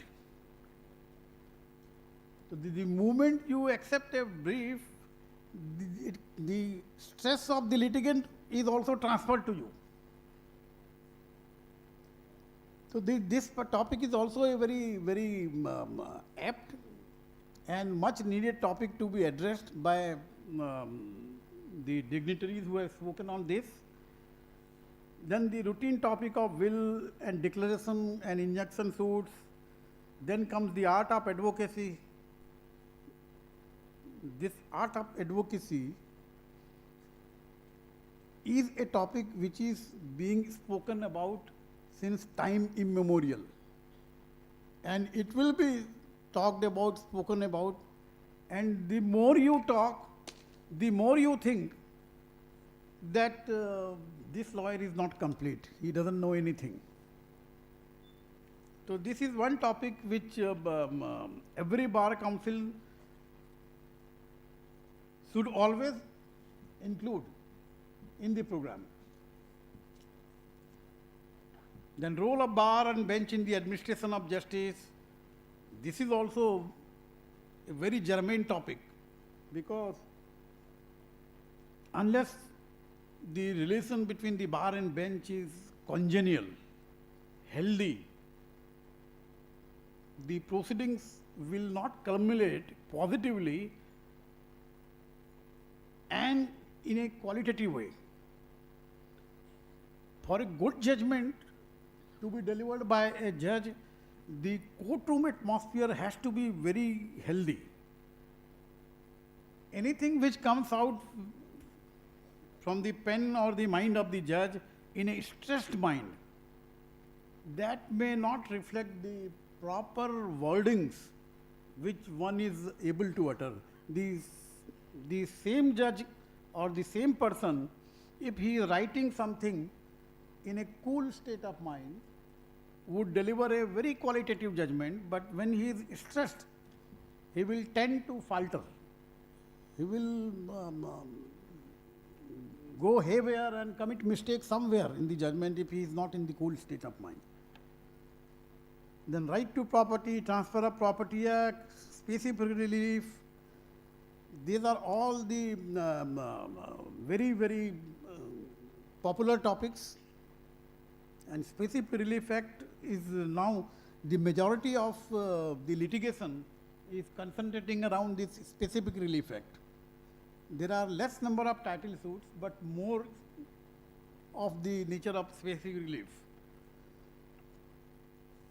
Then my brother Justice Chakravarti has delivered today this lecture on electronic evidence, and that is also one area in which criminal law is moving around and revolving around, because nowadays the investigation begins when an FIR is lodged. The first step the IO does is to seize the mobile of the suspect, and he doesn't apply his mind in the beginning. His mind begins to work only when he sees something in the mobile. the contact of the prospective accused, the contact which he has made immediately before commission of crime, or other incriminating materials inside the hard disk of that mobile. So that is one important thing. Electronic evidence has gained so much of importance nowadays that one cannot do away with this part of the law. And if you have not mastered how the electronic evidence would be applicable in the given set of facts in a litigation, you are not a complete lawyer. You have to master the field of electronic evidence, particularly when you are dealing in criminal law. Not the ordinary assault case or the abuse case, but if it is a murder case, if it is a rape, if it is circulation of some obscene things or incriminating things. You see, nowadays, even in company matters, this electronic evidence are assuming significance because the exchange of communication between the functionaries of the same company or the functionaries of one company with another company, if there is a problem of winding up, amalgamation, merger, then those communications assume very significant role, and proof of those electronic messages in course of or just before the process of the difficulty of that company begins, that is also one important thing. And the whole litigation in corporate matters are taking a different shape if there is one fraudulent mail exchange between the companies or the functionaries of the companies, then from merger the litigation goes to fraud. And the whole dimension of the relation between the parties, warring parties, that completely changes. So that electronic evidence is very, very important these days.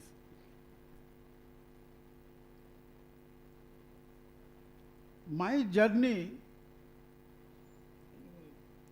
in law and interaction with lawyers began in 2002 when I was elected as Bar Council, member of the Bar Council. And I always tell this, last time probably also I have spoken about it, that meeting lawyers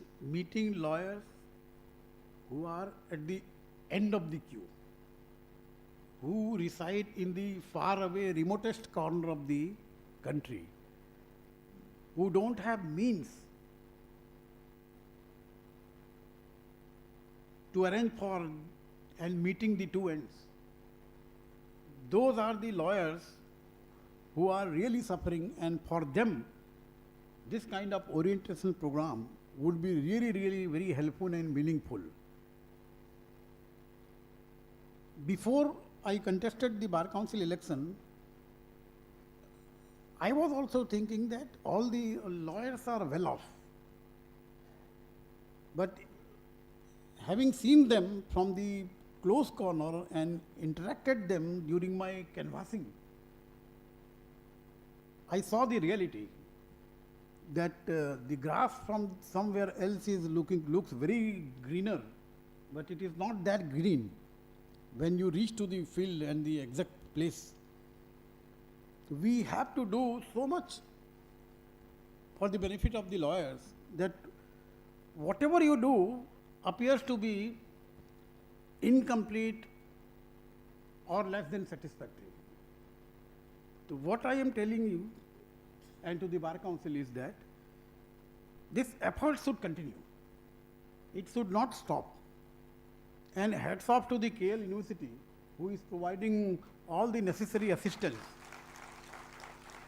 in this Solomon program and the effort of the Bar Council of AP. And I really hope that this will continue and will benefit the lawyers. And I expect and hope that I will continue to be here whenever time permits me and I am remembered by the Bar Council.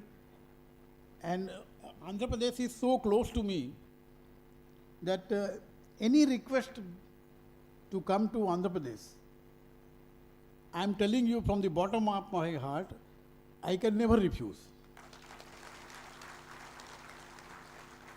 Please continue the love and affection, and I can assure you that I will reciprocate in the same way. Thank you so much.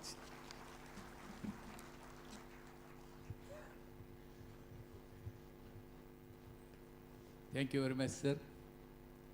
The love and affection towards the people of Andhra Pradesh, why the 5 crores of people, sir, as Chief Justice of this glorious state as a Chief Justice, and now the present Supreme Court judge himself was present here and narrated his experiences not only as a lawyer but also as the chairman of the Bar Council and other things, and ultimately said, I love Andhra Pradesh. We too love you, sir. We too love you.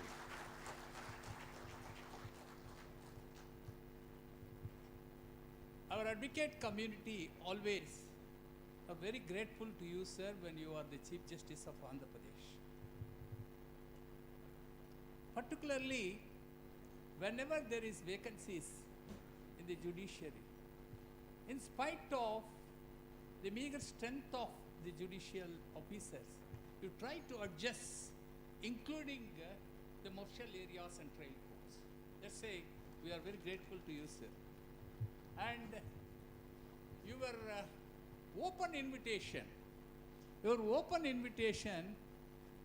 really, sir, is in our heart of hearts, saying that I am ready to come at any time to address the advocates, and I love the advocate community. And he also told the difficulties of the advocate. That is the Honorable Justice Prashant Kumar Mishra. Give ovation.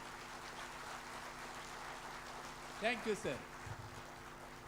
Now, permit us, sir, for the Bar Council of Andhra Pradesh and also all the advocates, for you to felicitate you we are with shawl and other things also.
Vote of thanks by Ganta Ramarao garu. The chief guest of the today's function, Justice Prashant Kumar Mishra ji, Justice Chakravarti garu, Chairman of the Bar Council Dwarakanath Reddy garu, Vice Chair Krishna Mohan garu, Principal Pawan garu, Bar Council members, my colleagues, and the staff of the college, staff of the KL University, advocate friends, ladies and gentlemen. This orientation program was inaugurated on 14th. Today it comes to an end. We will be failing our duty. We thank all the persons who are responsible for successful of this orientation program. We thank Sri Justice Durga Prasad garu for inaugurating and delivering a subject on the recent amendments, which is an amended version of the IPC.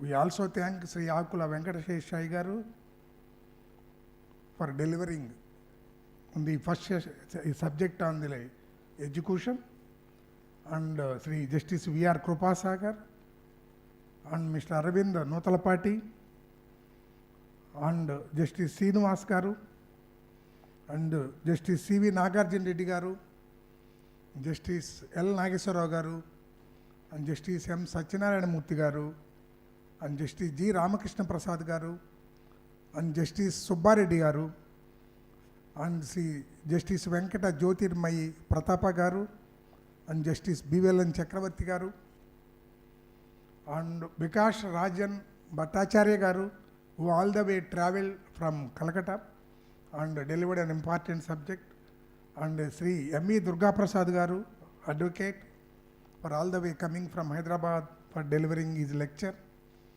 And we will be failing to, if we don't express our thanks to the university, KL University authorities. Last occasion, during last year, this program was inaugurated by His Lordship Justice Prashant Kumar Mishra ji. Only the difference that program and this program is His Lordship inaugurated that program, and His Lordship participated in the valedictory session of this year's program. Another development is His Lordship inaugurated as the Chief Justice of Andhra Pradesh, and this year His Lordship participated as a Judge of the Honorable Apex Court. After inaugurating, same day my Lordship got the good news about the elevation, which made us very happy. You may be remember, all of you, in the evening itself, we have shared that happiness by announcing from this dais. Only thing is, at that time, I was the chairman. Now I am a member.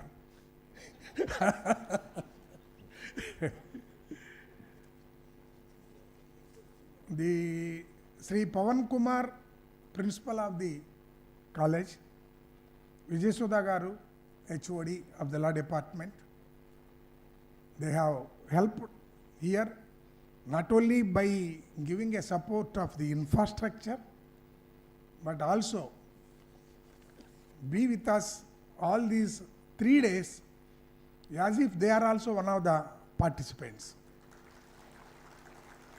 We'll be failing in our duty, unless we thank Sri Satyanarayana garu. When I first met him through Narra Srinivasa Rao, who is the standing counsel of this university, after having a brief discussion, after request was conceded by them, then he asked me, what is that you contribute? Then I said, sir, we are not having much comfortable financial position. We will be able to provide these food, we will bear the expenditure. Then he came forward, no, that also we will bear, the university. And he came forward, provided everything as if we are their personal guests. And we also thank the VC sir, Partha Sarathi Varma garu, and AVS Prasad garu, Professor Pro VC sir, and Sir Dr. Venkatram garu, and Rajasekhar garu, and Dean Skilling Progress, Dr. Srinath garu. Dr. Srinath garu is instrumental for ensuring for our stay here comfortable. For every small teeny complaint, they attended and they rectified. Made us stay here, these 3 days, very comfortably.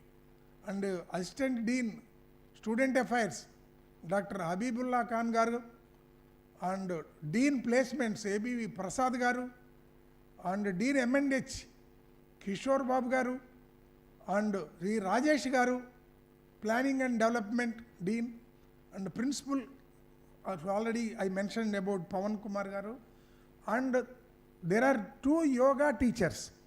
Sir, apart from this scheduled program which was given in the invitation, in the morning session, because there are participants are 615 in total, out of them 595 are advocates and 20 members of the law students of this university. Out of them, sir, nearly 430 people, they stayed in the campus for the 3 days and utilizing the time, morning hours, they have participated in the yoga. Some yoga tips were given to them, keeping in mind their stress and physical requirements. Very well organized yoga camp. And also that, not only that, we are given access to every facility, library and gym and all the games they made available in the morning hours, and we are allowed to freely in the campus. And I know that number of people that Neredu Pallu మొత్తం కూడా తినేశారు. So we have a wonderful days, these 3 days, sir, and I thank. Ramarao garu, 1 minute before closing the vote of thanks. Honorable Justice Prashant Kumar Mishra, the Honorable Supreme Court Judge, want to felicitate the young girl who danced and adored all of us.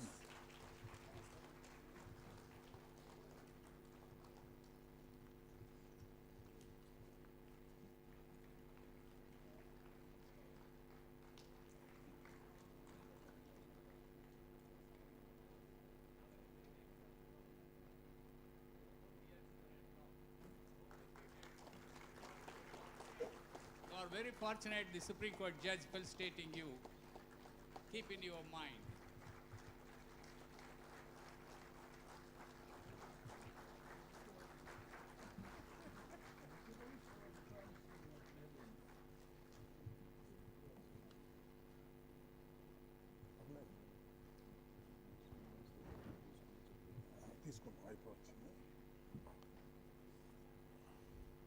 I will be failing if you don't thank.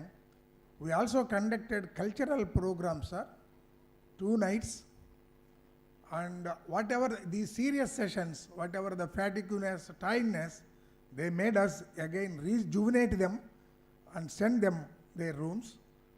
Thanks to those Satya and the team, and Ramana and the team, and Kishore and the team, who made us taken to the next level of spirit. And I know each one of the participants, they forget they are the liars and actually involved themselves in that entertainment created by them. We have to thank them, and we will be failing to, if you don't thank each one of the participants. Because 615 people gathered here, These 3 days, every one of them behaved in a disciplined manner. So brought a reputation to our institution, because still after facing 615 advocates, university is again inviting us to this campus. It shows how disciplined you are and how restrained you are. And therefore, I thank each one of you for your discipline and participation in this program. We thank each and every person who helped us.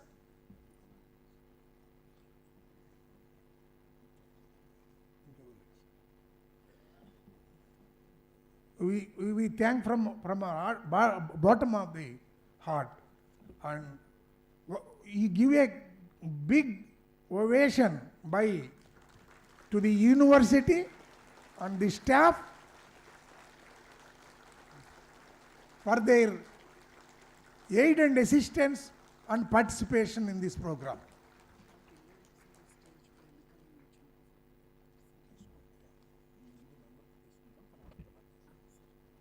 Thank you. With this, a couple of announcements.